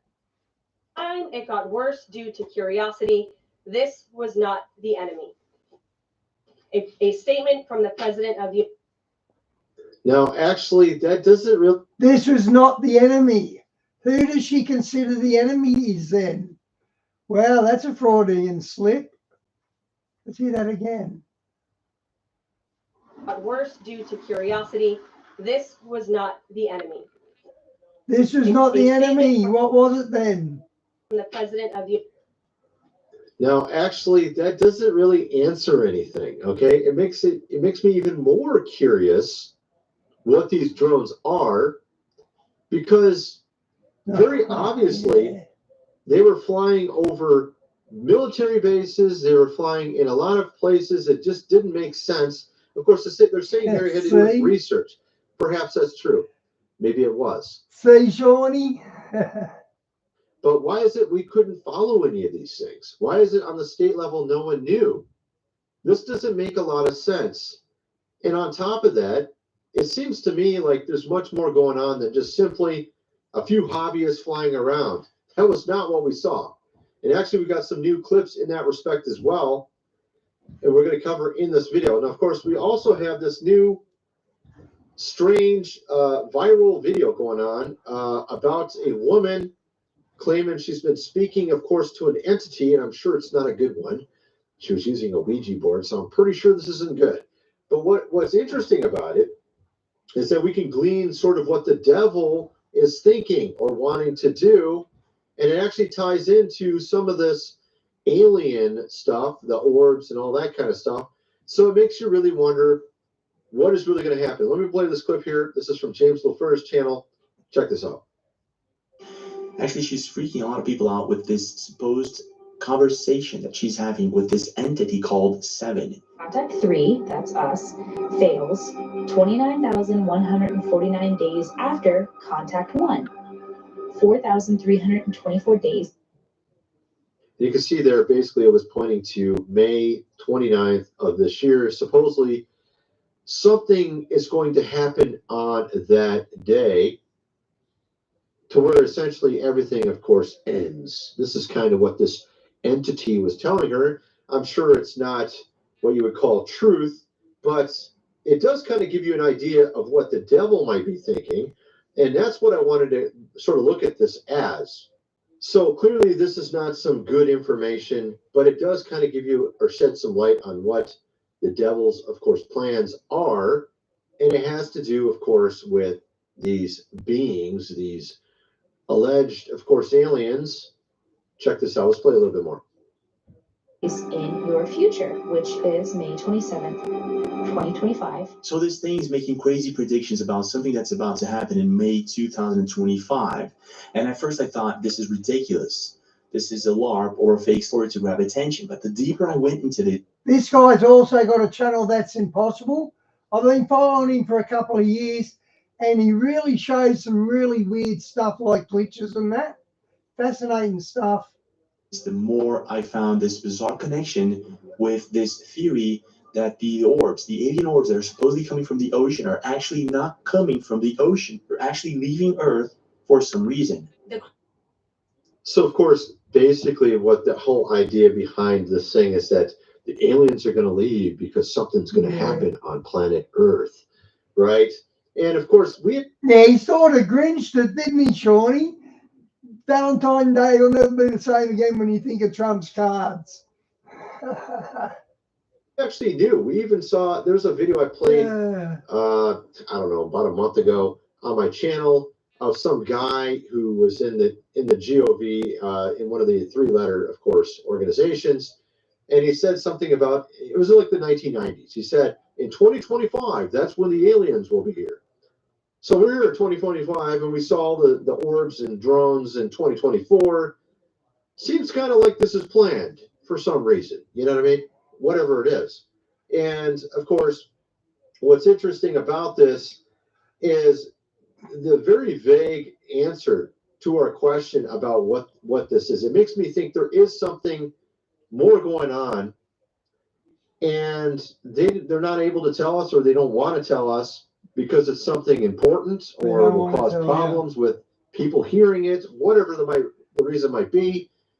Our president clearly is not, I don't think telling us everything, because it says here an update on the New Jersey drones. After research and study, the drones flying over New Jersey in large numbers were authorized to be flown by the FAA, or FAA, not FFA, FAA, for research and various other reasons. This was not the enemy. This is what it was saying. And, of course, I think this doesn't really make sense. Okay, it doesn't make sense. And there's another thing. I'm going to show you some other stuff that I found regarding this. We're going to get into more detail about this and get into some other big things that are supposed to be coming this year. First of all, I got to mention food supply, 25-year shelf life. Link is in the description. 4 weeks worth for $197. You're going to definitely want to get this, my friends, if you have not already. You never know what's next. You can see this wonderful stuff all happening around us. And, of course, the devil is not sleeping. He's trying his hardest to get things to go awry as usual. It's wise to be prepared for whatever's next. Link is in the description. $197 for 4 weeks worth. Also, this book here, The Lost Ways, How Your Great-Great-Grandfather Lived Without Electricity, How to Build a Cellar, Do Things Around the House, like they did in the good old days, hundreds of pages illustrated. You're going to definitely want to get this book. Get the printed version, $37 plus shipping. You're going to want it before something happens. Of course, also my website, GR Videos. Go check it out. Lots of awesome videos over there, deep dives into other topics, videos I don't have over here on YouTube. And also in the membership section, thousands of videos, even videos from 2 years ago, 5 years ago, 10 years ago, predicting some of the stuff that we're seeing today. Link is in the description. Let's get back over to the video. So we have here the doomsday clock, just updated it out. Guys, do you remember I played a guy who said when Trump goes on Joe Rogan, 40 days later, we'll have the alien invasion. He said that in 95 and then said it again recently. And this was before Trump was in office or before he was actually elected. And as soon as he went on Joe Rogan, within 39 days or whatever it was, these drones started happening. This guy picked it in one and he said they're aliens. And he said, within 40 days, I'm going on the Rogan show. This will happen. And it did happen. I should look him up more. Ago, nears midnight, a call to global, of course, action. The bulletin of atomic scientists have set doomsday clock to 89 seconds to midnight, marking the closest it's ever been to symbolizing catastrophe. This adjustment reflects the organization's assessment of global risks, including just a lot of different things, of course, including climate change, which is, you know what I mean. Anyway, it's got a lot of stuff on the list, but you can see here in this clock how over the years it's changed.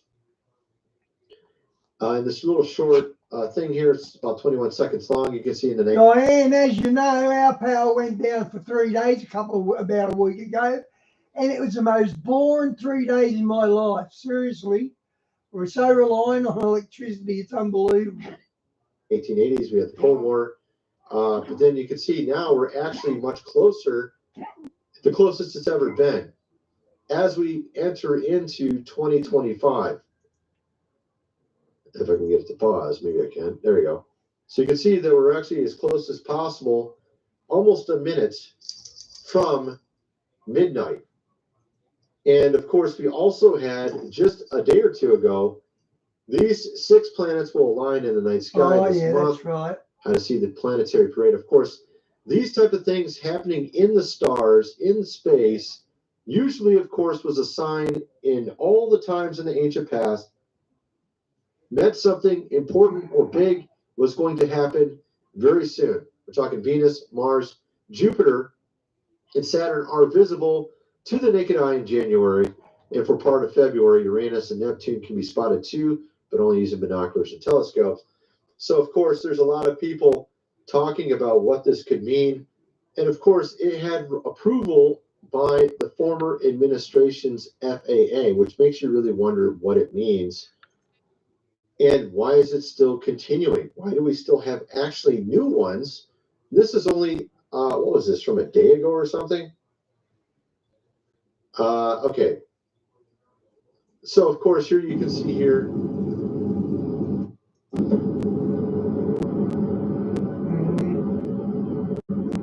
Come up, Moon. Come on. Come on. Oh, jump. Make me jump. Make me up. You didn't jump the tree. Yeah, so that looks a little bit strange. You also have this one here. Oh, we're walking to McDonald's at 12 a.m. at night. Look what we got us right here. You got rotating alien action everybody's been talking about on the news. Are they going to go through the drive-through and order a cheeseburger? You got drones basically flying in a circle there. Okay, whatever that is. I guess that's drones. And of course, they try to say it was just enthusiasts, but really, I just have a hard time believing it's just enthusiasts. They were saying it was also approved by the former administration, because clearly it's not just a bunch of enthusiasts. They said it was actually something that was authorized. So why was it authorized? Why are they what research? What are they researching? It doesn't make sense. All right. Here you have more. Look, you can see how it's flying. It's flying very bizarre. Right? So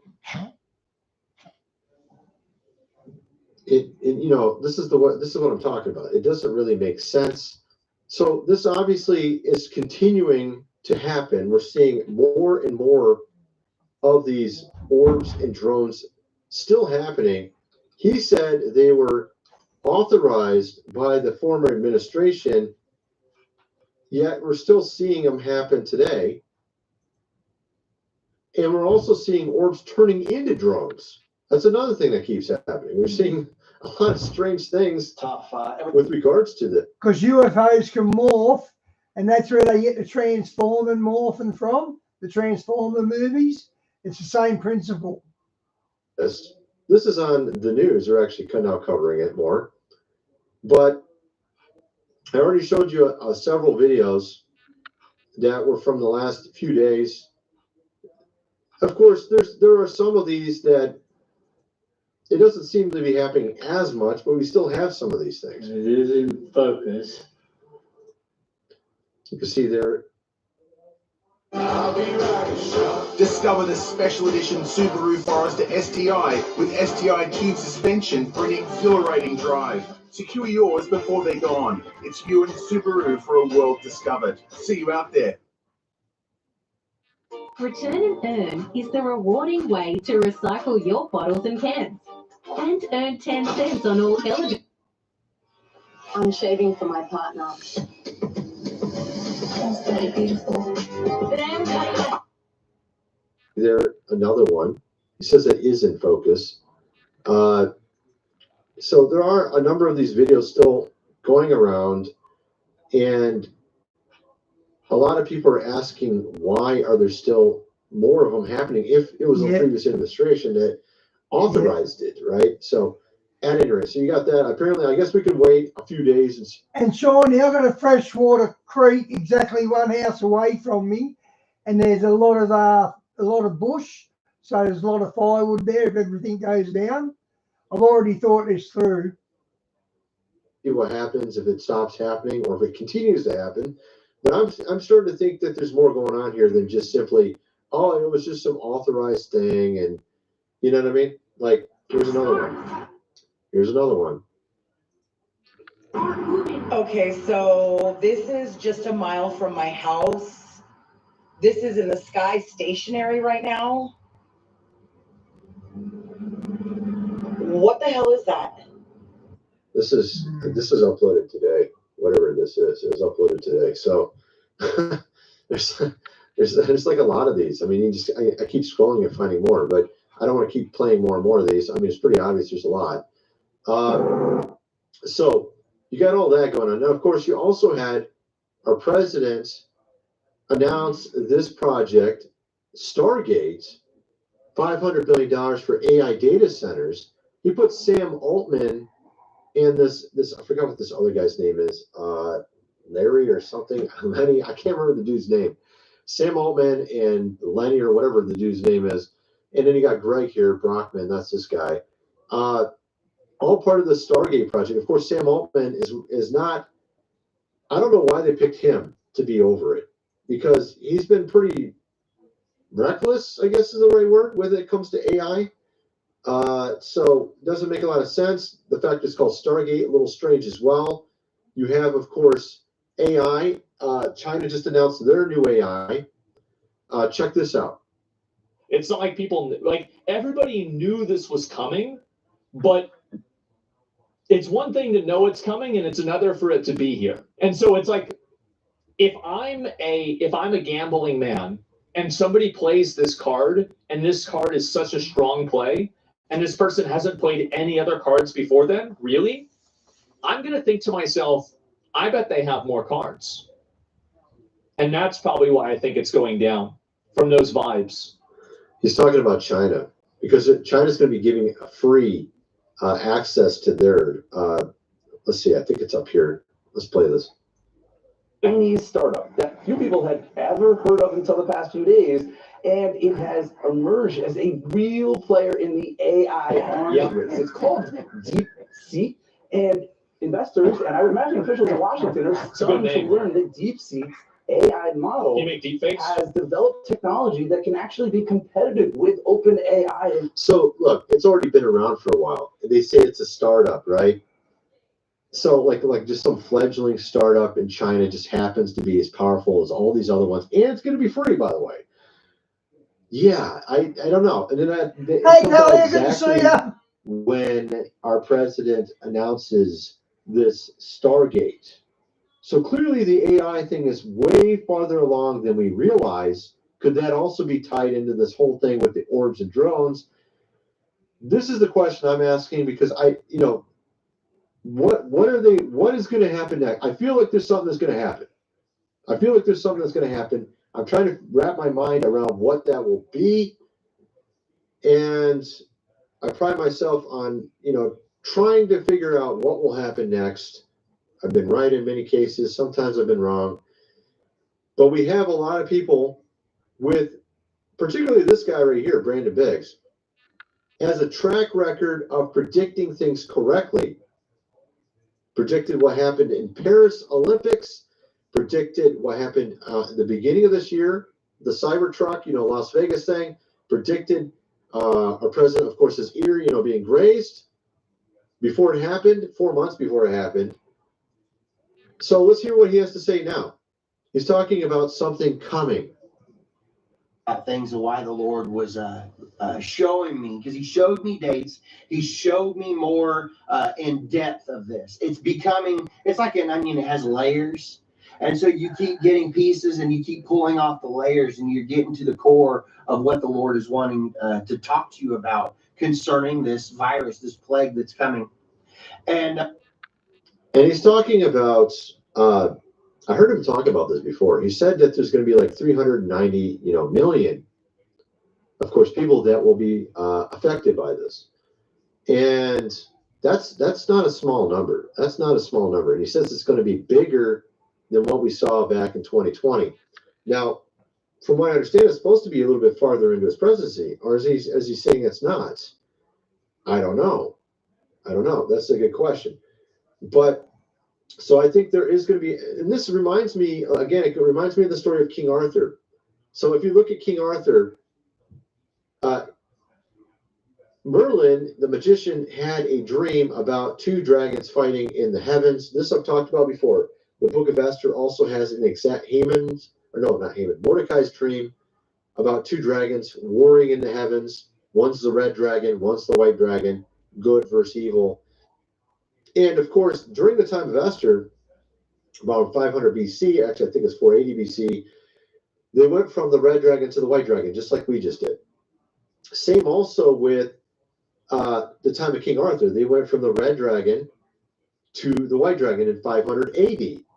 And again, a few years after they had that, Merlin had that dream, they had this super volcano go off, and it darkened the sun for like half a year. And it was like, obviously this was something huge that happened on a natural disaster type of level, I guess you would say. I'll jump over now, actually. And so it shows you that even if you go into the white dragon's time, it doesn't mean that everything's going to be all perfect the first moment you get in there. It's going to still be like the dragons are still warring. Okay, with a bit of luck, we might catch a song from Paul.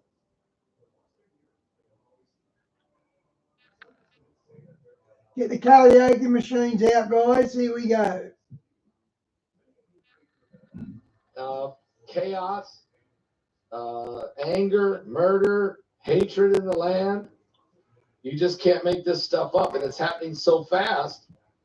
And so we're trying our best to stay on top of everything going on. I mean, we've been doing this now almost 15 years now. And we've seen everything from the Arab Spring to the dead birds, dead fish, dead cows, to the March 11th, 2011, 9.1 earthquake that hit Japan with a tsunami that killed 26,000 people, to the earthquake in 2023 in Turkey that killed 50,000 people, to the attack on Israel on October 7th, 2023, to the invasion of Ukraine by Russia on February 24th, 2022. They did say them drones were interfering in planes' flights. They did say that. So when that plane went down in DC, I was wondering was it maybe a clone, because they did say clones are hassling planes. To the Cybertruck explosion in front of the Trump Hotel in Vegas, to the massacre in New Orleans on New Year's Eve, to the school shootings, church shootings, to the insanity.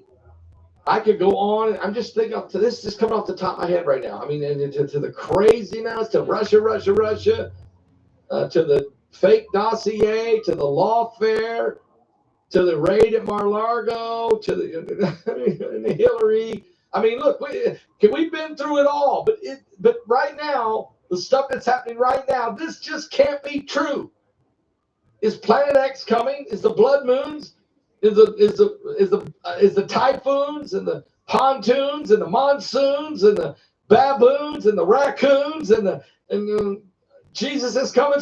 And the cartoons of Paul. Soon. I mean, everything is happening so fast. You have to agree with me. We're living, folks. We're absolutely living in the last days. I've got to admit, he's right. Christ is coming back, and he's coming after those that are ready, those that are looking for him, those that have been to life's flowing fountain and had a drink of the living water, those that have been washed in the blood. And so Mike from around the world is going to, and then people are still asking me, what about the coffin? He's already told you the coffins. We've already talked about the dreams. We already talked about the situations, but there's a whole lot more, because Mike said last week that in February in February of this year, a lot of people are going to die. And I brought it up right at the end of the show, and he said, we'll discuss that next week. Well, today is next week. So what is he? Now, you might say, Paul, don't worry about it. I mean, a lot of people wait to me. Here's why I'm bringing it up. Here's why I'm bringing it up. Time out. Mike said in November of 2019, at the end of a show one day, on a Thursday night, he said, oh, by the way, Paul, by the way, in February, millions of people are going to start dying all over the world, starting in China. Diane, I'm going to stick them baboons on him from Gladiator 2. I'll pay him $49 with the baboons. This was February of 2019. He says, he did say baboons about 2 or 3 minutes ago. February, this was November of 2019. By February of 2020, he said, people are going to be dying everywhere. I said, what? Are you serious? Whoa. What do you mean? He said, I'll tell you next week. Well, COVID broke. COVID broke about a month later in early December, about the second week of of January, about the second week of January of 2020. By mid-February, people were dying all over the world of COVID. Yeah. So when he said yesterday or last week, he said last Thursday, a lot of people are going to be dying. I'm paying attention. I'm wanting to know why. I'm wanting to know what he can share with us tonight. And maybe he can. Maybe tonight he can. Or at least give us an idea what's happening. And I'm not, look, Mike has been right on so many issues. He has right every been. time? No. But he's close. He's usually very close. We've been watching Mike for a couple of years at least. And the only reason we come back is because he's more often right than wrong. Something he says don't happen or we don't know about it. But some of the things he says, look here, around this state, it does actually happen. So that's why it's still staunch with him. Maybe off a little bit on the timing, but generally the information he gets his hands on is pretty spot on. Yep. Pretty accurate, that's for sure. Yep. So what's going to come this year in February? Well, joining us from somewhere around the world, folks, Mike from... No, so I don't think so. He goes to where he charges seminars and $49 seminars. He actually shows up there, so I don't think he's AI. Around the world, Mike, how you doing tonight? Pastor Paul, doing well today. Doing well. You sound good. Everything's okay. I know you're busy. Yeah, it's been a very busy day indeed. Where do we start? I know people have a question. This is quite the active week. He does have a great voice for radio, Mike, doesn't he? This is quite the active week. They've got some questions. One, let's just start with the crash. Let's start with the crash. Yes. I mean, it's heartbreaking. 67 people are dead. I don't know how a helicopter gets hit by a plane in midair, right in front of the tower. Can you help me understand this one, Mike? Well, I'll ask something, but I'll say something first. Ironically, I know that was a training mission for the UH-60, the Black Hawk. Yes. But I did not look into that crash. I did not. I kind of suspected that the day prior, though. But I didn't look into it. But there's audio out there, correct? Yes, there is. I played some of it tonight. Yes. Do you have the audio? Yes, I do. You want me to play a little? Well, let's analyze. Yeah, let's analyze. All right. Let's see. Give me 1 second here. Let's find it real quick. And we'll play about, maybe 2 minutes of it, maybe, or 3? Yeah, something like that. Just does it, are the aircraft, do they have the audio of the actual Black Hawk and the Bombardier? Yes, both. And Okay. And the tower. Yeah. Okay, let's hear it. Let's hear it. Here we go, folks. That's fine, Jason. Mike, that right there was the helicopter saying, I see let me just say it again. He says, there's an aircraft in the site. I want to request visual separation. Let me play that again.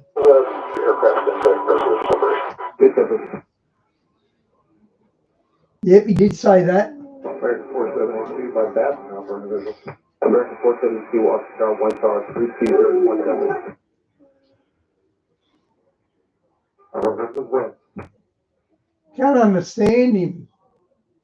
Did you see that? American 476. American 7134 on left end 250, climb maintain 3000. Left end 350, 3000, American 3130. Tower, Blue Street, 5347 is on final request, runway 33, circle to 33. Second heading, American 3130. American 3130, go out, so left end 270, climb maintain 3000. 270, heading 3000, American 3130. Crash. This is alert 3. Crash. This is alert 3. Crash. This is alert 3. Okay. Okay, that's enough. You know what it sounds like? It sounds like, and of course, this is a quick analysis, but the jet had a redirect to runway 33, so which means he was already in line for landing, and they cleared him for runway 33. Then I believe they call it Pat 25, right? Yes. Requested visual separation. What visual separation is when so he must have been coming down. He must have been traveling south. I'll say he was traveling south. And since that was runway 33, which by the way is degrees, he was going north, and he was redirected a little curve at altitude. Well, there are two things about that. Any Black Hawk is flying south at that airport at that low of an altitude. You're facing some tricky things here. They did have, normally in these night missions, they fly with night vision goggles. And of course, that was a training mission, so I can almost guarantee they used the ANAVS 9 phosphorus night vision, which has little to no depth perception. And the city lights, right? Yeah. If you have low-flying aircraft, city lights will look just like the aircraft. And if the aircraft is not moved, you can't even, you can't decipher what is what. Now, he did request visual separation. That means he takes full responsibility for the flight. That's what that means when he said requesting visual separation. He wants to be in control. That's right. It's when the tower lets go, and he goes off in his training mission. Right? Okay. But I know that was a training mission, so they take full responsibility. Now they did double check and say they asked him. You hear him ask, do you see the jet? Do you see the jet? And he confirmed that. Yeah, I don't think because they redirected the aircraft that. In question, they redirected that to runway 33. However, his vectors did not change, and he confirmed seeing the aircraft twice. So he didn't even, I don't think he saw the 5342. I don't think he saw that. You think he saw the other? I don't think he saw that. I think he saw the other ones because it sounded like there was a lineup of incoming aircraft. Yeah. So I don't even think he saw it. And I know for a fact, in the wind stream of a Black Hawk, it is very difficult. It's very difficult to see, especially with night vision goggles. The pilot's going to have a pair, and so is a co-pilot, just in case one pair fails, right? Okay. When you're looking at something above your head, it's very difficult to see things above your head. It's very difficult to decipher that. And if that was a training mission, I can almost guarantee you they just did not have that situational awareness. Also, there was something else. They did not request. Diane, if there's Russian diplomats on that plane, I'd say it was a false flag, but it looks like it's just a normal crash to me anyway. I was trying to hear if they were going to request for it's an actual to go across the runway. In the event, there are checks and balances with ATC with aircraft, right? And after the transition, you hear the CRJ was cleared to land on runway 1, but he was redirected to 33. Yes. And his altitude changed at that time. There was no comment from the Black Hawk, none, which tells me the ATC could hear both craft, but both craft could not hear each other. They were on different radio. It sounded like they were on different. They were on different radio frequencies. So you're saying so they couldn't even hear each other. The helicopter's on one frequency because it's talking to its military people. The aircraft is talking to the tower. But at some point, the helicopter did speak to the tower and asked for visual. He spoke to the tower, but it could not hear the pilots in the jet. Right, he couldn't hear that. Okay. And I can almost guarantee first of all, that is a very busy place. There's limited airspace, right? Once you're in that controlled airspace with ATC, you got to be careful of your turns and everything else. It's very busy. And given it was nighttime too, I can almost guarantee you he did not see. He just did not have awareness of that jet. He had his eyes fixated on something else. Remember, he requested visual separation, and they granted that. So he took full responsibility of his of what he was doing, and he just did not see it. Given the fact they had NVGs on, I know they did. They fly Black Hawks at night, and that was training. They're going to have their gear on. So there's no depth perception, right? There's everything is green and this fuzzy white looking color. And if things are not, if you don't see proper movement, you cannot tell if something is coming and going. Aircraft have different color lights on the wings, so that if you see them in a certain configuration, you know if it's coming or going. They can't see that on NVGs. And if the co-pilot had that on too, they can't see that either. So they could see, it's almost like seeing everything electronically, right? But we're talking about they were flying with visual access or visual responsibilities going forward. And with NVGs, you cannot see the colors coming off the sides of the wings, not with that whole set of NVGs and not with the aircraft lineup. Because if he deviated from 1, he was lined up on runway 1, but that specific aircraft was told to deviate. There was other traffic behind him. Yeah. That's why he authorized that deviation. So it must have been real busy, which means if one goes out of the way, it's going to look like it never moved. Yeah, because it was above, it was way up there in altitude. It was higher than it was too high, number one.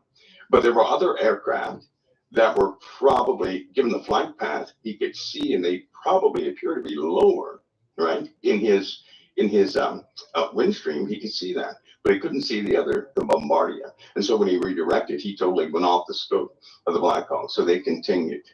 But the worst part is they couldn't communicate with each other. Yes, let me ask you. The Secretary of Defense, Pete Hegseth, said this was a COG exercise. Can you tell us what that is? Do you know what that means? The Black Hawk? Yeah. Well, you have, it was training. That was training. That was simple. And you know what? Think about this. So why do we always have these Black Hawk crashes? In training. I know. In training. How many Black Hawks have we had crashes with in training? A lot, right? A lot, yes. In training. And I totally disagree. With these training exercises taking place near, right there in civilian airports, with probably, given the planes, too many helicopters. too many rules, right? Number one, when you're in a private sector like that, you've got to be able to hear everybody. You got to be able to hear everybody. You can't operate on a different frequency like that. Plus, was the helicopter stealth? I mean, was there any radar connection between the plane? But then they're not going to use combat flight tactics in a civilian airport in training. That's the problem. They're not going to do it in training. If that were a real operation, they had to operate near or around the White House for the government's continuation. And Shawnee, I don't buy this either. I just don't buy it. And they can take over the Black Hawk's control and do it from NORAD. Is it NORAD, the airline guys? So they can take control of the helicopter. I think this stinks as well. I think there's something fishy about this. it's going to be a different story. They're going with full tack gear going forward, and all ops are on. They didn't do that. They felt that ATC had it all under control. When you're at a civilian airport, you don't deviate from what ATC tells you, right? No, you have to follow everything ATC tells you to do. So let me ask you about the pilot of the plane. He probably didn't even see this helicopter to the last second. I mean, he didn't really have a chance, did he? Oh, okay. This was, you said it was COJ, right? Yeah, COG. So that was of the government. COG.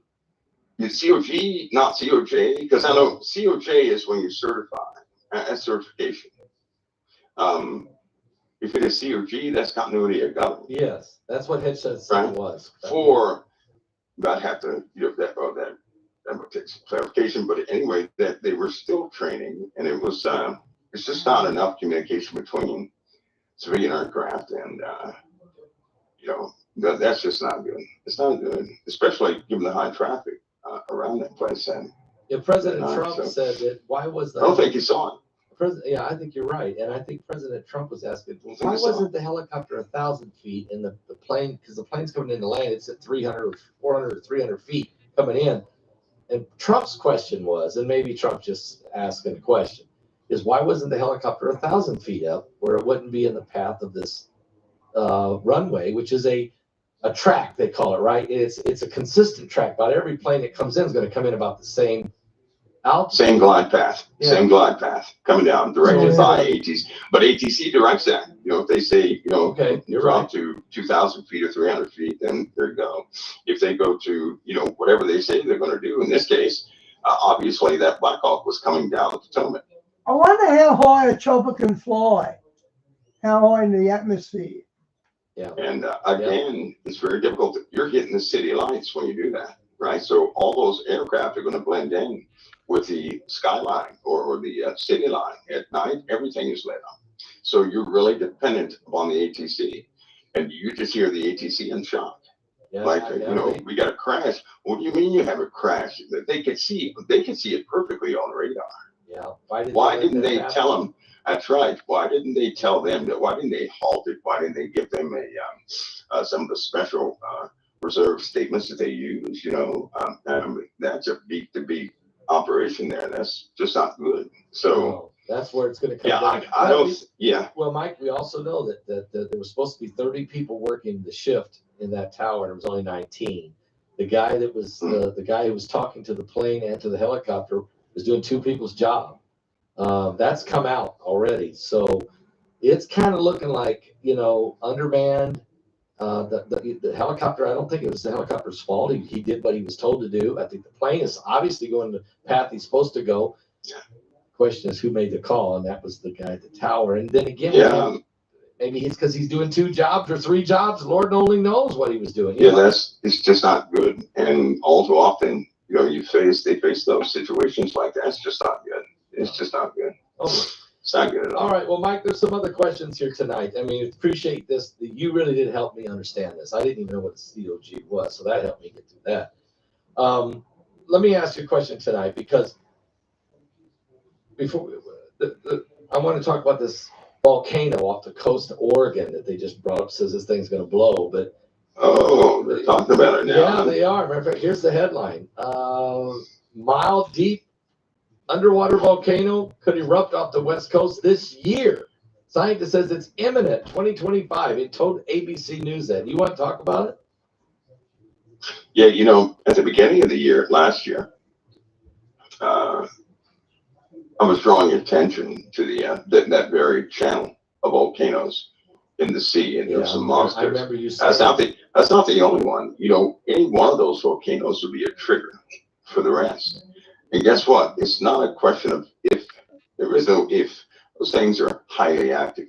That's an active area. There are dead forests out there because of magma. All right. So it's constantly churning and on the move. It is going to go. And when it goes, I just pray they have provisions in place I know they won't. They don't. To No, they handle it. don't. Because You know. nobody even knows. I mean, now you told us a year ago there was 13 volcanoes along the West Coast. The whole line is waking up, yes, and the underwater, the whole line Wow. is waking up. So everything in that area is waking up. Everything. It is. I never knew there was that many volcanoes. Wow. You know, I know they're talking about the axial seamount, but Pastor, there are some monsters in that area. So you say the You know, there's some seamount, monsters. the seamount's big, but you're saying that's not even the worst one. No, it's not the worst one. You know, when they make something public like that, they always seem to. It's good they're drawing attention to it because that will cause some sort of preparation for people because nobody else is saying anything about it. It's just sad that they won't really release the extent of that issue. If people are still going to live there, they're not going to get up and move. No. But at least they'll be well informed of where they are. You know, it's kind of like San Francisco. You hear everybody's talking about Los Angeles and those areas, but is anybody talking about Frisco, Monterey Bay? Nobody. No, right? Nobody's talking about that. They had some additional problems in that area, instabilities, right? Catalina Island, same thing is happening. They have massive instability. So California, and given some of the weather patterns that are coming through, because I tell you, they're just, I don't know, it's like they're focusing. Hopefully, I believe, and I hope he believes it, because I hope Trump can say something about it. I know he's being advised. I already know that. And sometimes advisors, they say things to get people to calm down for a bit. But if they don't bring attention to this weather that people are going to get out west almost immediately, right? We're talking about U.S. wide. Okay. California is going to get a certain type. All the southern states are going to get a certain type. Everybody in the north is going to get another type, and all of it's going to be devastating. If they don't warn people about that and warn people about a very high probability, we're talking about flooding on a brand new level this year. What? This year on a brand new level. In the United States? Yes, in the USA. If they don't get people ready for this, who in the world is, because they have so many stipulations on federal funding for scientists. Scientists are frightened to talk about some of the more immediate issues. For example, did anybody warn anybody about the floods and the heat that was coming in 2024? No, they didn't. What about 2023? No, they didn't. It's progressively getting worse. Are they saying anything about the heat and the fires and the water in 2025? No, they're not. There's going to be no insurance companies left after this year. With the weather phenomena that we continue to have, is anybody talking about the rise in the oceans away from the equator? How it's already shifting north? Anybody saying anything about that? No. There are highly irregular patterns on the equator. It's doing exactly what certain things suggested, which means our equator is on the move. Nobody controls its movement. It's going to do whatever it wants to do. We can only track where it's going, and it's on the move. So that's going to start killing certain bands of the ocean as it continues to move. But it's also going to cause these temperate forest regions that we enjoy so much. It's going to cause them to be arid regions. Watch and see. You're going to see. Was that on runway 33, was it? The entire grass plains turned into dirt this year. Watch and see. Entire grass plains. What do you mean, just died from the drought or fire? Or yes. They're gonna have rain, but they're still gonna die. They won't be. The grass is the types of grass that is out there is not going to be able to withstand the conditions they're being thrust under. You're looking at a heightened UV right from the sun. Okay. The sun is already past it hit its max a little bit ago, right? Maybe a week ago, it hit its maximum. So those large coronal holes that people are starting to see, this is the activity of the sun kicking up again, and it's going to be very unpredictable, and about 10 times more dangerous than it ever has been. But this weather that we're having last year in 2024, a lot of people in Florida, their grass died and turned to dirt. A lot of people in the southern states, the same thing. A lot of people in the Midwest, the same thing. So grass is just, turning to dirt. And it's doing something to the soil. Okay, Shawnee, I did say could they be a sacrifice? I did post that a bit earlier. And if it's on runway 33, yeah, maybe it was a sacrifice. I did bring that up. That's probably due to the sun's radiation. I knew there was something fishy about it.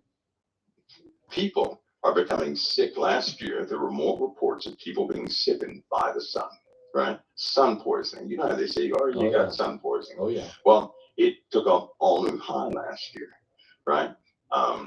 There are several things that they won't talk about. They eventually publish, but they won't talk about. But this year, Pastor Paul's, the weather is going to be active and devastating. I mean, totally devastating. I agree. And so we're looking at a mixture of events that people are just not prepared for. No. Because they don't know about it. They've been, you know what? I'll give an example. How many people know what the role of FEMA is? I know it sounds off base, but how many people know what the role of FEMA is? I don't know. I mean, they haven't, whatever they're supposed to do, they're not doing it. So tell me. Okay, check this. It was finally, Trump is making them do this. That's why he's putting the pressure on.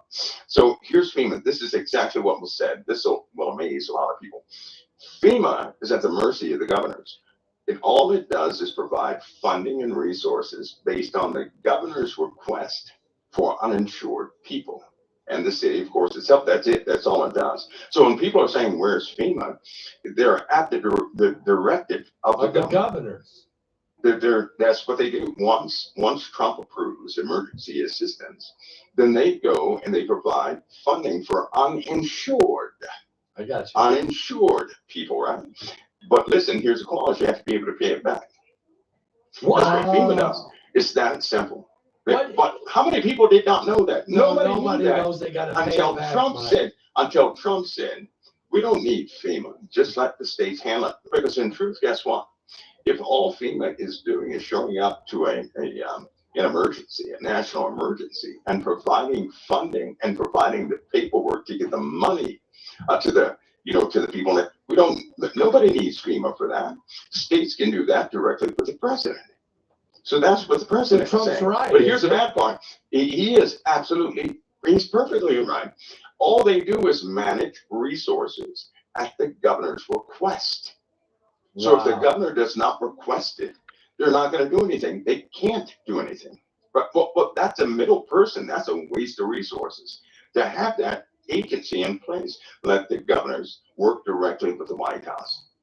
So he's like trying back to, in the old days. That's the old way. So he's trying to get rid of FEMA because because it's fast. FEMA's too slow. It's too slow. Yeah, it's too slow. Now, a Democrat tried to explain it, and they said, well, because they're uninsured, and we're dealing with people's tax dollars, we got to make sure that the people can pay it. That's the problem.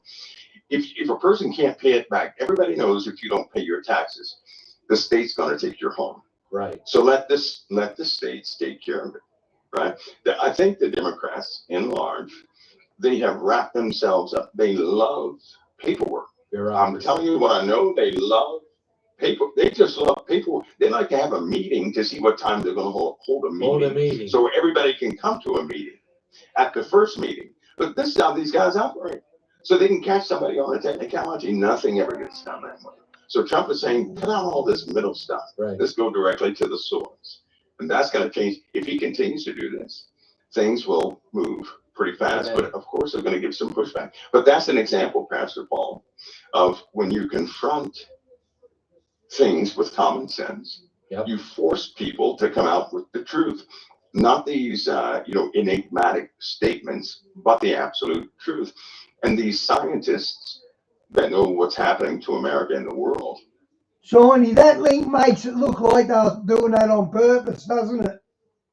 They're under so many different types of, NADs and they can't say what they want to say, and they don't know who's going to pay them, and they don't know what they can research and what's going to get approved. Because if they say the wrong thing, their funding is pulled. Yeah, that's true. It happened to Stephen Hawking, 4 times? He got his funding pulled. And he had to really barter to get it back. And so these guys don't know what to say. They can't warn the people because they're afraid of what will happen if they do. Well, we're really watching this confirmation hearings right now. Boy, we are seeing some people standing up pretty strong against the crazy, the Democrat side, especially. It seems to be just these senators think they're God. And I think the people are tired. The gig is up, guys. The gig is up with them. Okay, don't you think, Mike? They're running. We're gonna run them over to get stuff done. I think. Yeah, you know what? They don't seem to realize that, like JFK, right? Yep. They're talking about him like, hey, you don't support vaccines. He said, yes, I support vaccines. And then they said, well, you support vaccines because you want the confirmation here. Here's what they don't believe in. They believe a person 40 years ago is supposed to be that same exact person today. Right. They don't believe in change. That's why every time they're in office, nothing changes. I hate to say that. I hate to say that. But they don't believe in change. Yeah. All they do is augment, this weird stuff. Let's go ahead and face it. I know. Let's go ahead and face it. They augment weird things. But people change.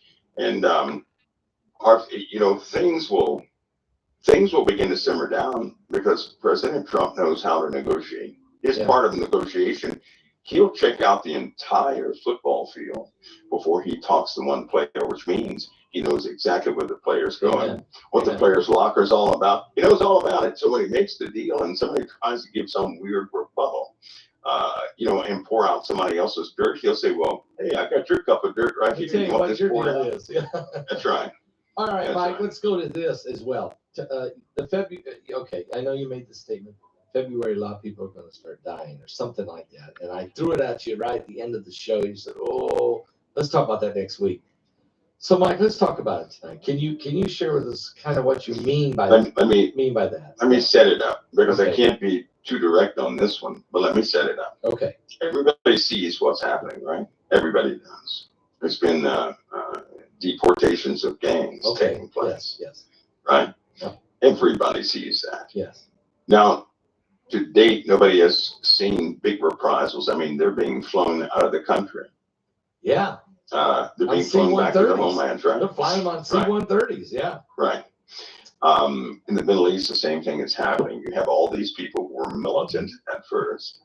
All these countries do not want to deal with them, right? Trump made a deal and he said, hey, take the people and let's flatten. I thought FEMA camps had like whole cell blocks and things like that. I must have been wrong. Gaza start rebuilding there and get the people out of there so we can rebuild it. But Egypt said no. Jordan said no. We don't want them. Saudi Arabia didn't want to cooperate because they don't want the extra burden. Right? Right. So what's happening is these people are being shuffled around. The same people, the militant folks are being shuffled around. Gangs are being kicked out of the USA. Yep. And now all of us know some of these people are young and they don't understand what's happening with the gangs. He's doing his best not to touch families. To date, Trump has not disrupted what people think he has. But the gang members, they're a big problem. Come to find out, these gang members come from all over the world, right? They're just not cartels. That's not who they're just not cartels. And the cartels comprised of Hamas. Did you know that? Of, these Iranian troops and Chinese folks and everything else. It is and they love to kill. Now, these guys are they're starting to communicate. They're starting to coalesce in groups. That means they're going to get together and they're going to start turning in every way possible against the USA. Okay. They're going to turn, and this is going to be a problem. This is going to be a problem we're going to have to deal with. Who's going to turn? The USA. Are you talking about the gangs or are you talking about the other countries that are happening? We're talking about the country. These people are being sent back to these countries, right? Okay. Germany, Europe is furious at the USA. Canada is furious at the USA. And if you could hear them in their little congressional meetings, you would say, no way they're talking tough like What are they upset about? What about us sending people back to their countries? No. They're anything. I'm telling you right now, you think the Democrats in the USA, and some of them are upset about President Trump. Oh, just Trump in general. They don't compare Okay. to these other countries. Wow. They don't compare. And I'm telling you now, it's different now. It's not like it was before. It is not like it. That's why we had our little talk on the thing you were doing, and China was mentioned with their artificial intelligence. And what did they do 3 days later? They released their artificial intelligence. Here it is, Mike. Right? Deep sea. That's right. That's the very thing we discussed. Yeah. And but at first people thought that was some sort of a joke. No, it isn't a joke. That's not a joke at all. You're looking at a system, right? We're not talking about stage 1 AI, stage 2, which is context based. We're not talking about stage 3, which is narrow domain AI. We're talking about stage 4, reasoning AI. The AI we're not supposed to get to until 2036. What? Whoa, this is 2025. I mean, we're way out ahead. We are behind. We're behind the cone. We're behind the mark. They are ahead of the game. Keep in mind, these guys had camera systems, right? Where nobody sat behind them, but they would track people. And if that person had some sort of infraction, they couldn't even use their bank account that day. And no individual in China would control the system. The system had and in fact, China was using narrow domain AI in 2020. They were utilizing it very well. Well, so we're just now getting to that. They had the social credit score. They were doing that before even the outbreak, before the pandemic. And that requires collection of data, right? Yes. Do you know what makes AI? Data. That's what feeds data. It. That's what feeds it. AI cannot be AI. Artificial intelligence is nothing without data. You have to have tons of data sets. And China's been collecting data on the entire earth. They've been hacking into everything. I mean, these guys have hacked they have everybody's data.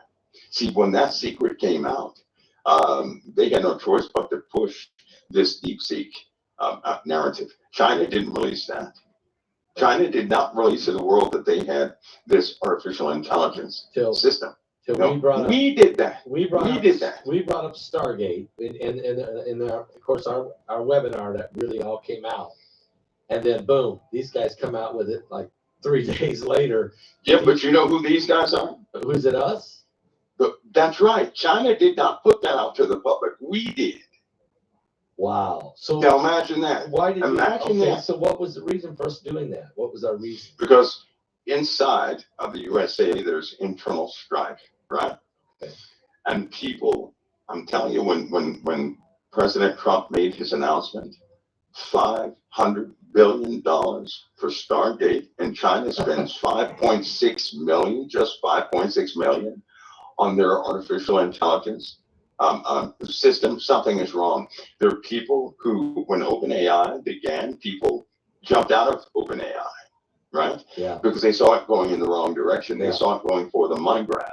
And that's not what it was devised for. You're looking at deep mind, things like that, all these different artificial intelligence systems. Yeah. They're going to be, but they're looking at, they're going to, through NVIDIA, all of it's going to be combined, which will comprise the brand new Stargate, not the old Stargate.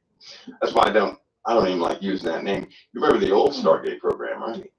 Okay. There was an old Stargate program. Well, the old Stargate program, it included the CIA and remote viewing and all this other stuff. That's what the old Stargate program was. The new Stargate program is, it is taking all these systems, causing them all to be one. In effect, that is, that is a doorway to a brand new world. Yeah. Why? Because DARPA knows what it created.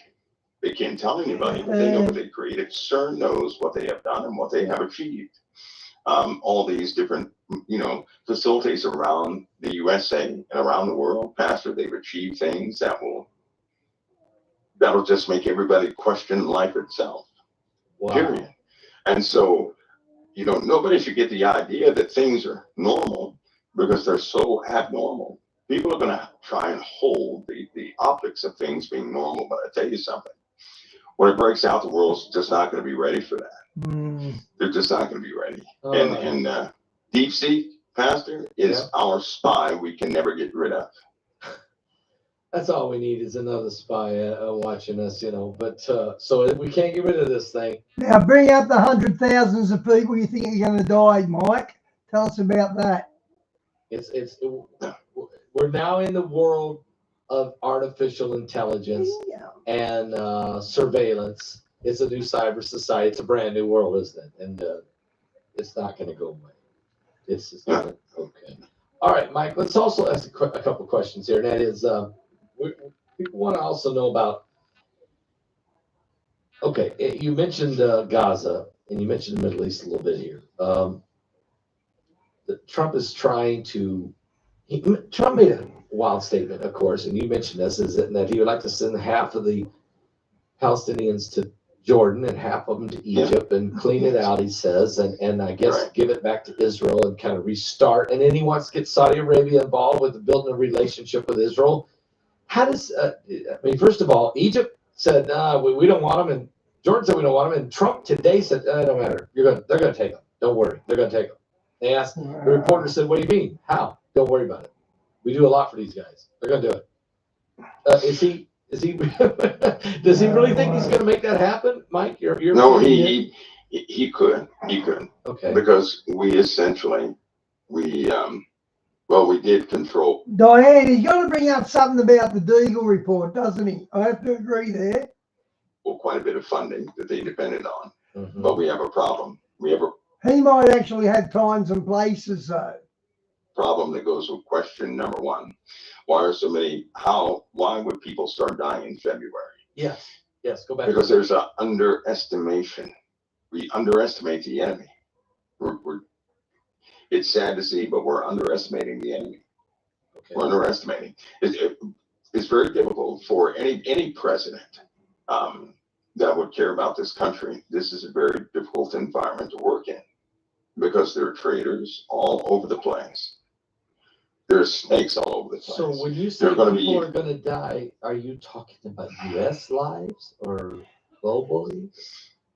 This would be total. You're looking at a total change of the globe itself, right? This axis of what Americans will call evil, right? They've already made that declaration. Putin last night, Putin was talking and he had a serious conversation with a reporter. And he again was talking about the sovereignty of Russia, right? And how it's under threat. He was talking about that, but he said the world is discarding the sovereignty of Russia. And he said Trump was discarding the sovereignty of Russia. And what worked last time will not work this time, he said, right? Which is probably why he shipped some of the nuclear weapons that he had, I believe last night, partly today, to another, extended that power to another location. The nuclear weapons. He's been advancing his nuclear weapons outward for some reason. That is not a good sign. Belarus? It's just not a good sign. No, not Belarus, further out. Okay. He's also been utilizing, he gave the world a demonstration on purpose.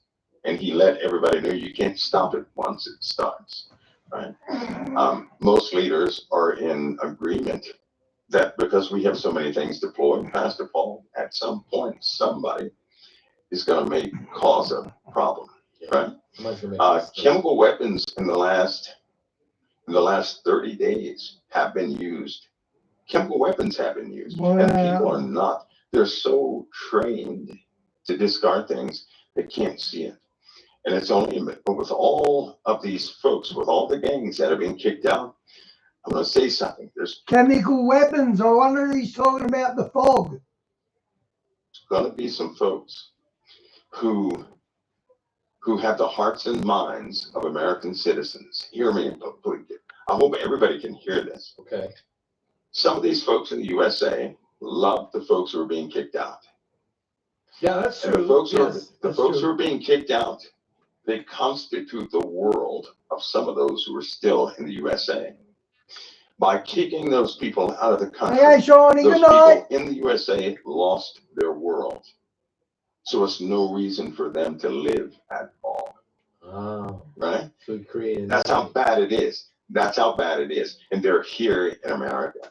They are not going to hesitate to combine forces for maximum. So growth. you see an internal uprising among the residue, let's say, or the people still left in the country after so many people get pushed out or get deported. There's going to be a residue rise up that are left to create potential terrorist activity, I guess, in a big way in this country.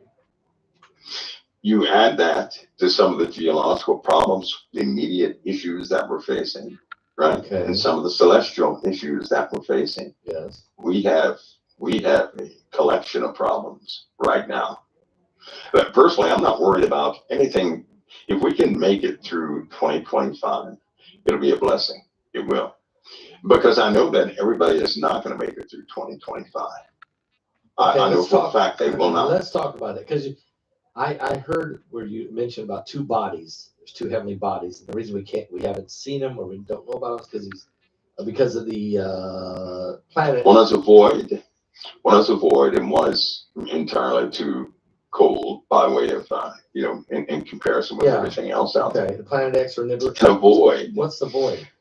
Well, a void is just destruction itself. That's what a void is. A void is it is just destruction. It's not going to follow a preordained path. It's going to disrupt the asteroid belt, and we may have some issues. And by the way, we've already got something within this is estimation, but I think 3 months that is supposed to hit the asteroid belt. Within a 3. Guy, can you send me that on Skype, please? That looks really interesting. Period. Right? What? It'll hit the asteroid belt. Now, if it hits the asteroid belt, all bets are off. Isn't it a blessing how nothing has hit the asteroid belt? It's been a miracle. Can anybody see what's actually happening here? Because you know how people say, Thanks, Guy. We get a small percentage that will be hit by something big. No. Well, it's a small percentage. It's a small percentage that we're still sustained. Can I read something real quick, Pastor? Just real quick. It's right out of the book of Mark. Right out of the book of Mark. Right?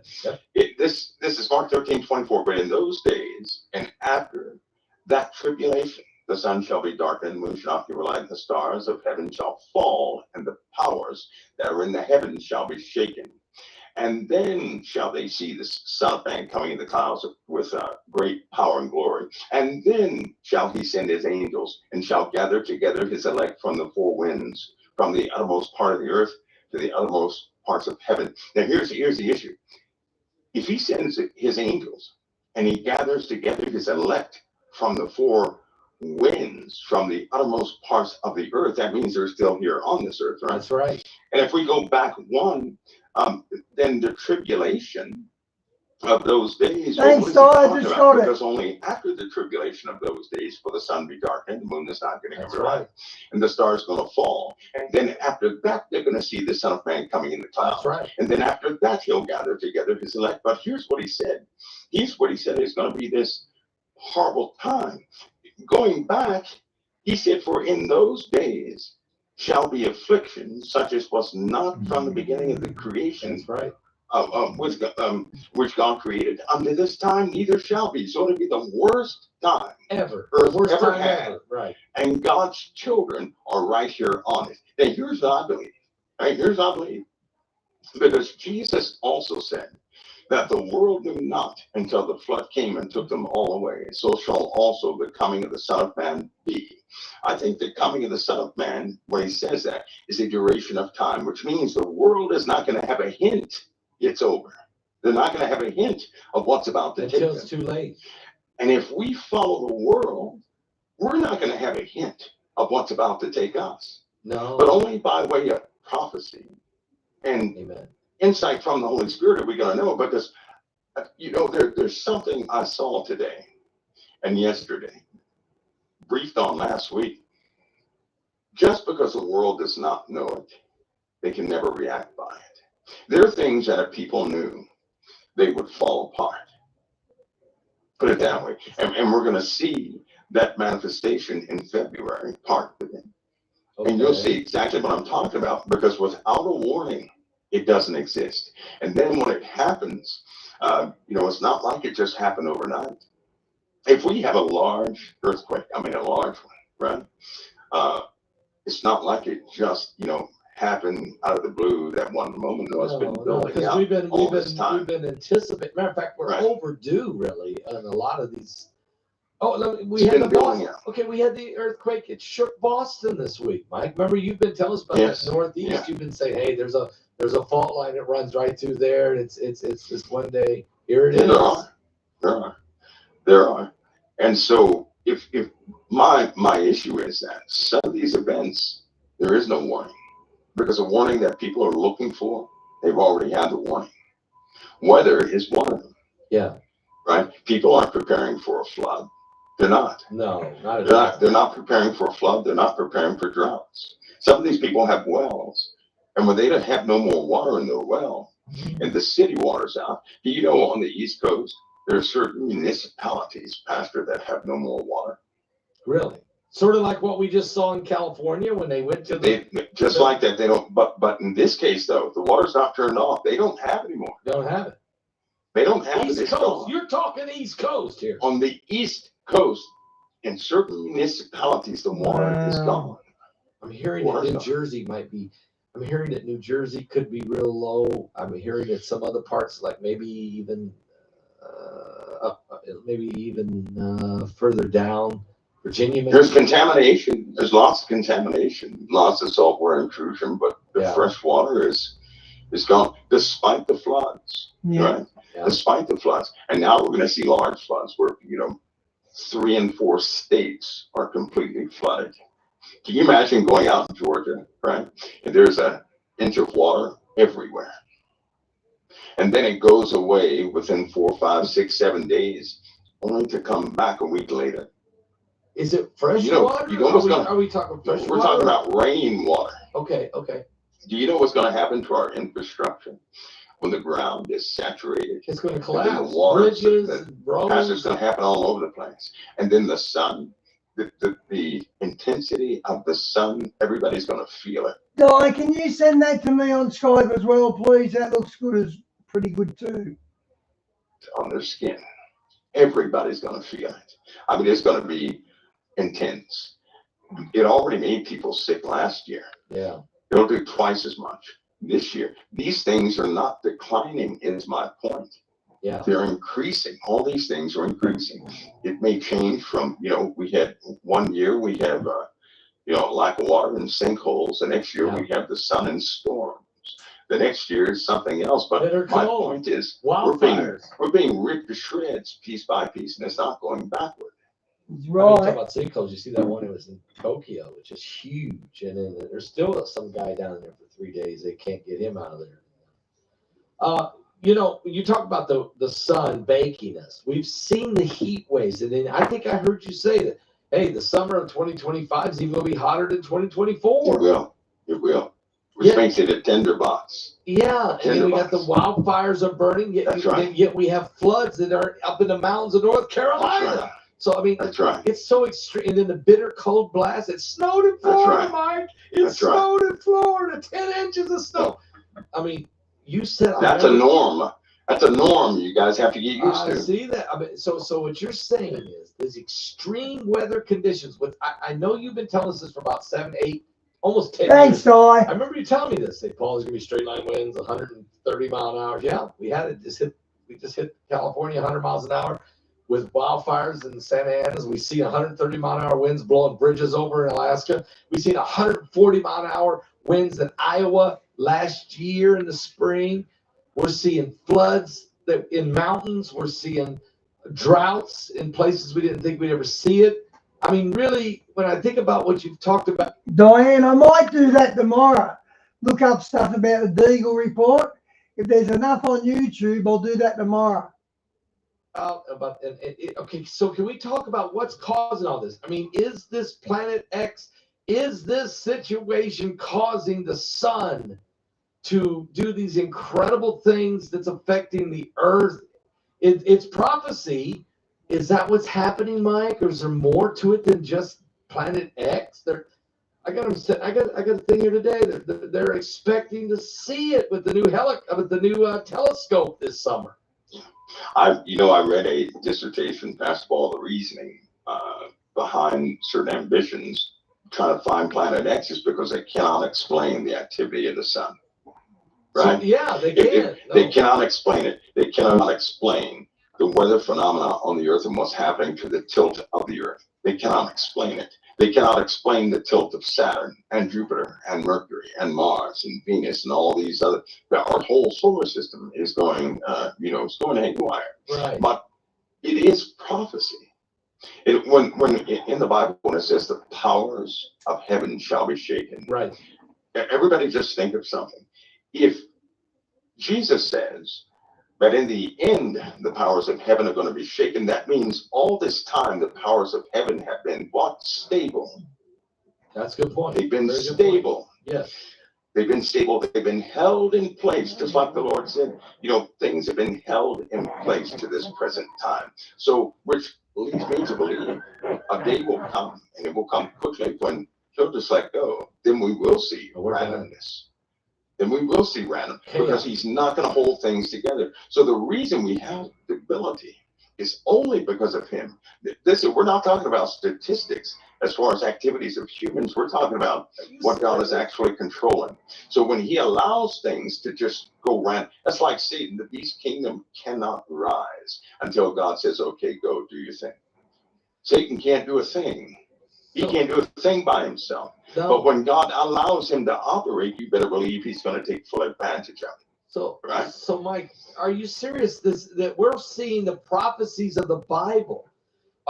Jesus, you quoted, Mark 13, we got Matthew 24, we got Luke 21, we can go over we can read Isaiah 24, the earth's going to reel and rock like a drunkard. Pole shifts. Mike, you've been talking about it. Pole shifts. I mean, is this all because I know it's Christ is coming? I mean, ultimately, he said we'd have birthing pains, but scientifically, there's reasons for it, right? I mean, yeah. And, I think you showed us that in Revelation when you couldn't see a third of the stars. How can somebody not see a third of the stars and a third of the moon and a third of the sun and a third of the day is gone? That only happens if something is in between Earth and everything else.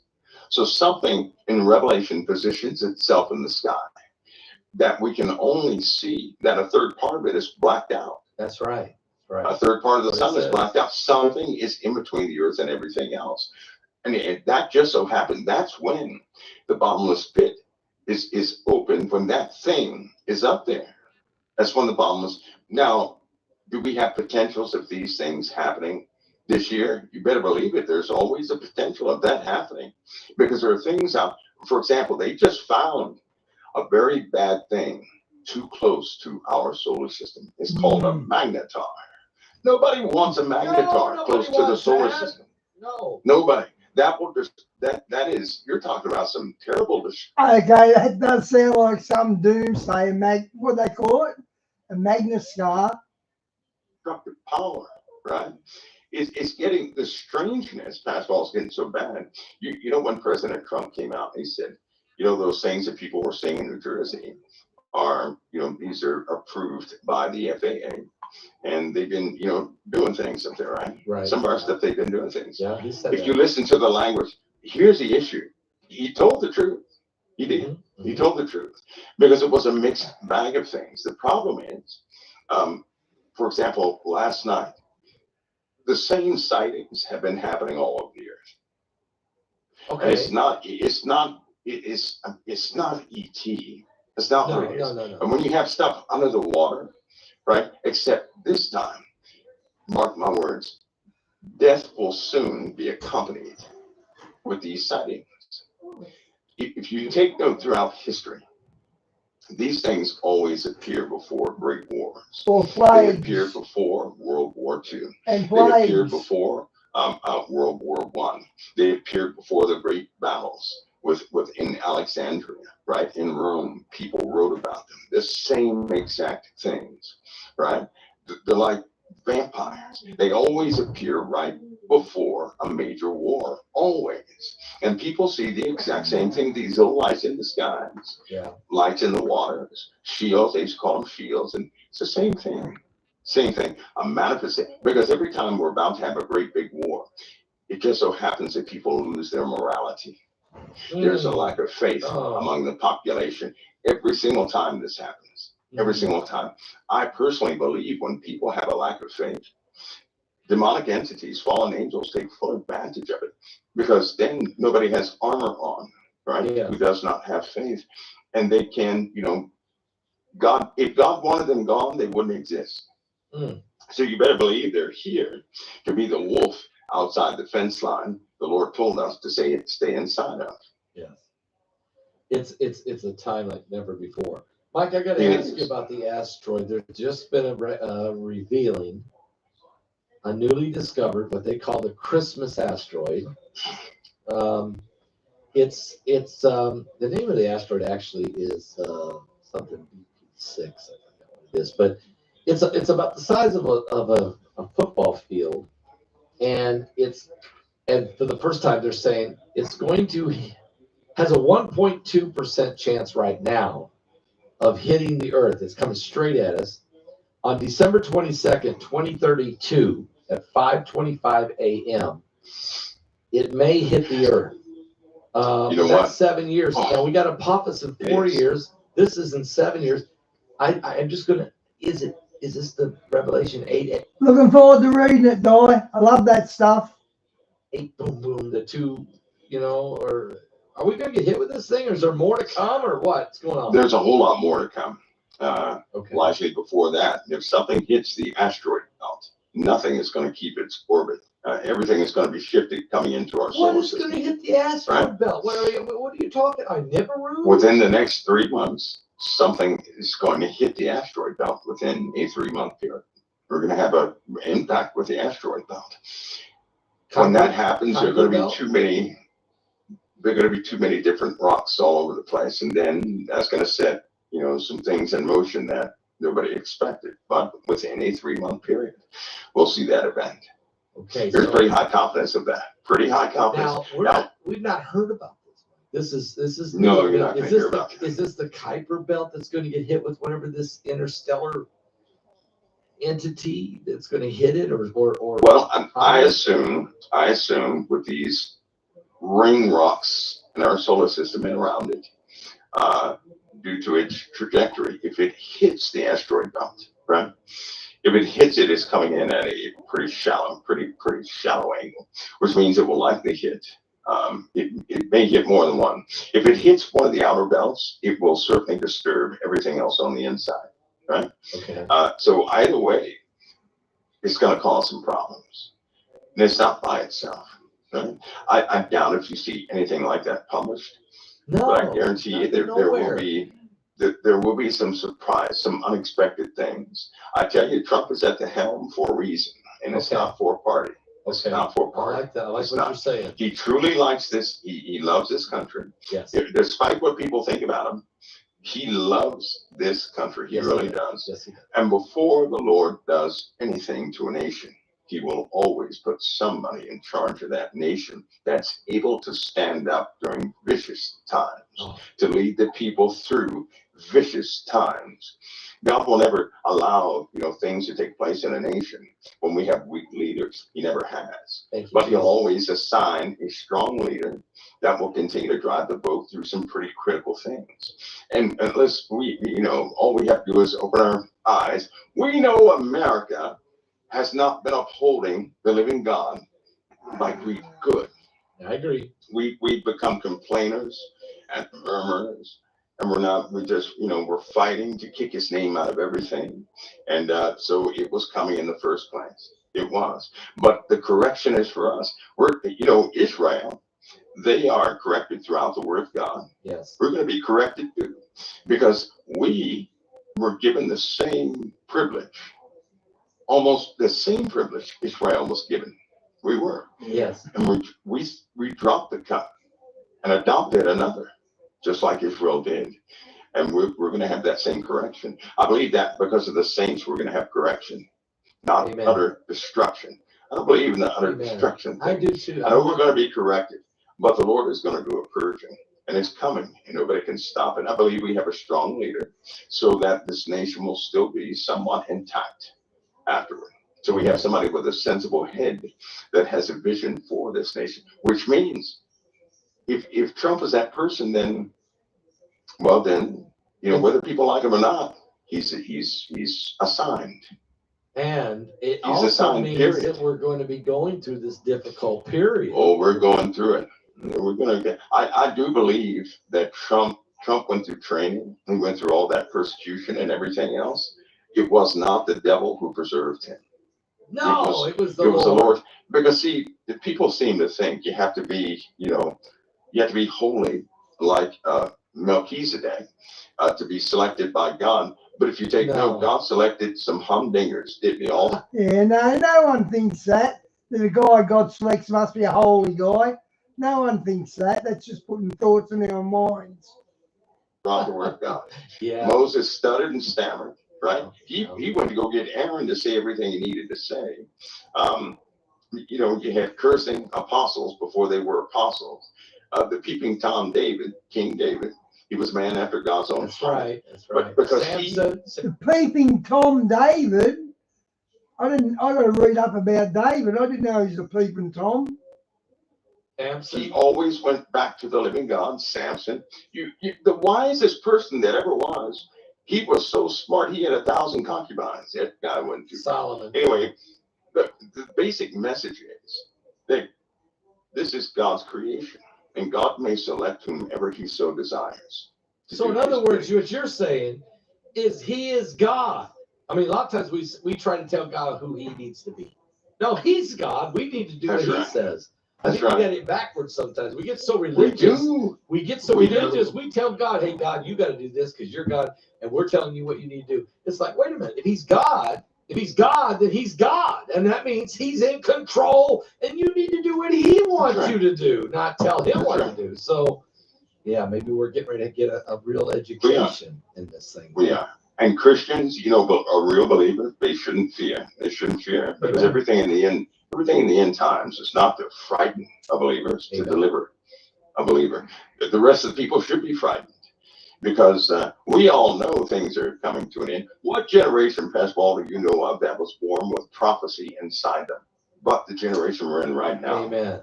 Amen.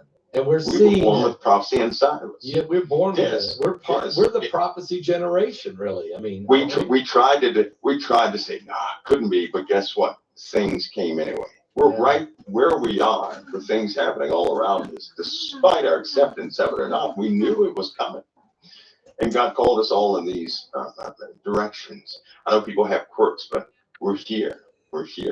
Things are really, you know, humanity is ready for that escalation.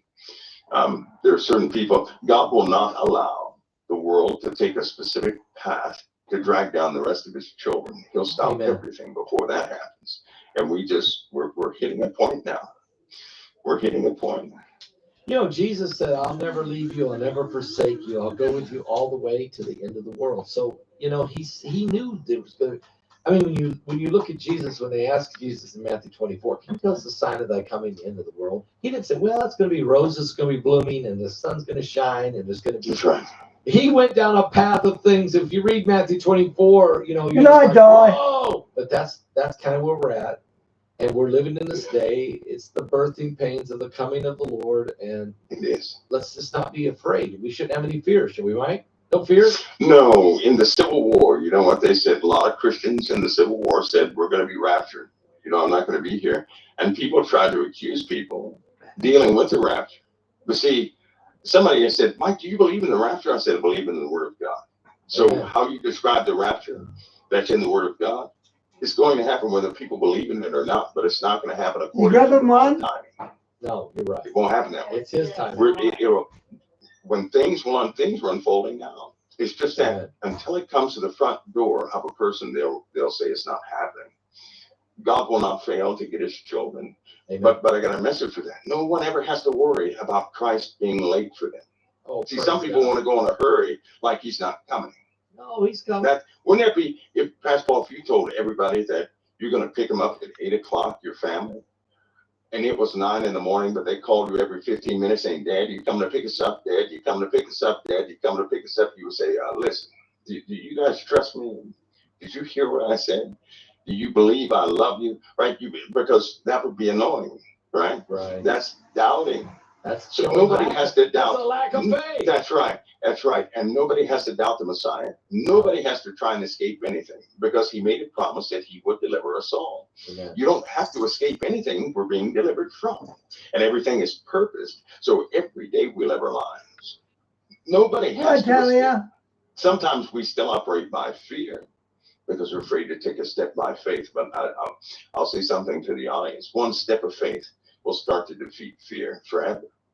Amen. Try it. And then no one will think about escaping. You'll find out you don't have to escape. The Lord will not be late. He won't be late. Amen. He's going to do exactly what he said he would do. In his timing. You know how some people don't believe in a rapture. Right. That's just a word that describes Thessalonians. That's it's right. going to happen It's whether gonna people happen. accept it or not. He's coming. Dead in Christ's going to rise, and we're going to be caught up. It's going to happen whether you believe it or not. Right. I agree. That's right. Wow, Mike, you got through. I think you helped us. I know you helped us to get through some of these questions, and so people should relax about February, right? They should relax, but at the same time, don't be shocked if you see people die. That's right. That's right. That's right. I didn't even bring up. Aware. I didn't even bring up to you that there's an outbreak of tuberculosis tonight. I didn't even bring this up. It's the worst outbreak of TB in our nation's history. And you know, that's saying something, Fastball, because in 2023, does anybody know how many cases there were in 2023? That's the year they published it. They published 9,000 some cases in 2023, right? And then that number's increased in 2024, 18%. And now if they say we have the most cases right now, we're in trouble. It's spreading like wildfire. Oh, so Lord have mercy. It's been building. It's been building in a bad way. In the UK, they have it just as bad, and it's killing people. It's killing people. The numbers really went up in 2023, and they're climbing pretty fast now. Pretty fast. Somebody says 18. Somebody says 18%. 2024 went up 18% from that 9,000 or so in 20. But it's getting worse. It'll be in all states. Probably, I give it about 5 months. If they don't do anything about it, it'll be in all states. It's going to spread pretty quick. It's exponentially. It's exponential when it spreads. Exponential. So there we are. And there are more things out there. So that will only make the other conditions worse. Maybe next week we can talk about it. What are we going to talk about next week, Mike? You got something else that we haven't even Okay, guys. You know, I'll say this. I don't know if it's next God week, bless. Okay. Pastor, but when the buildings fall in the USA, we'll certainly discuss it. We'll discuss it. Okay.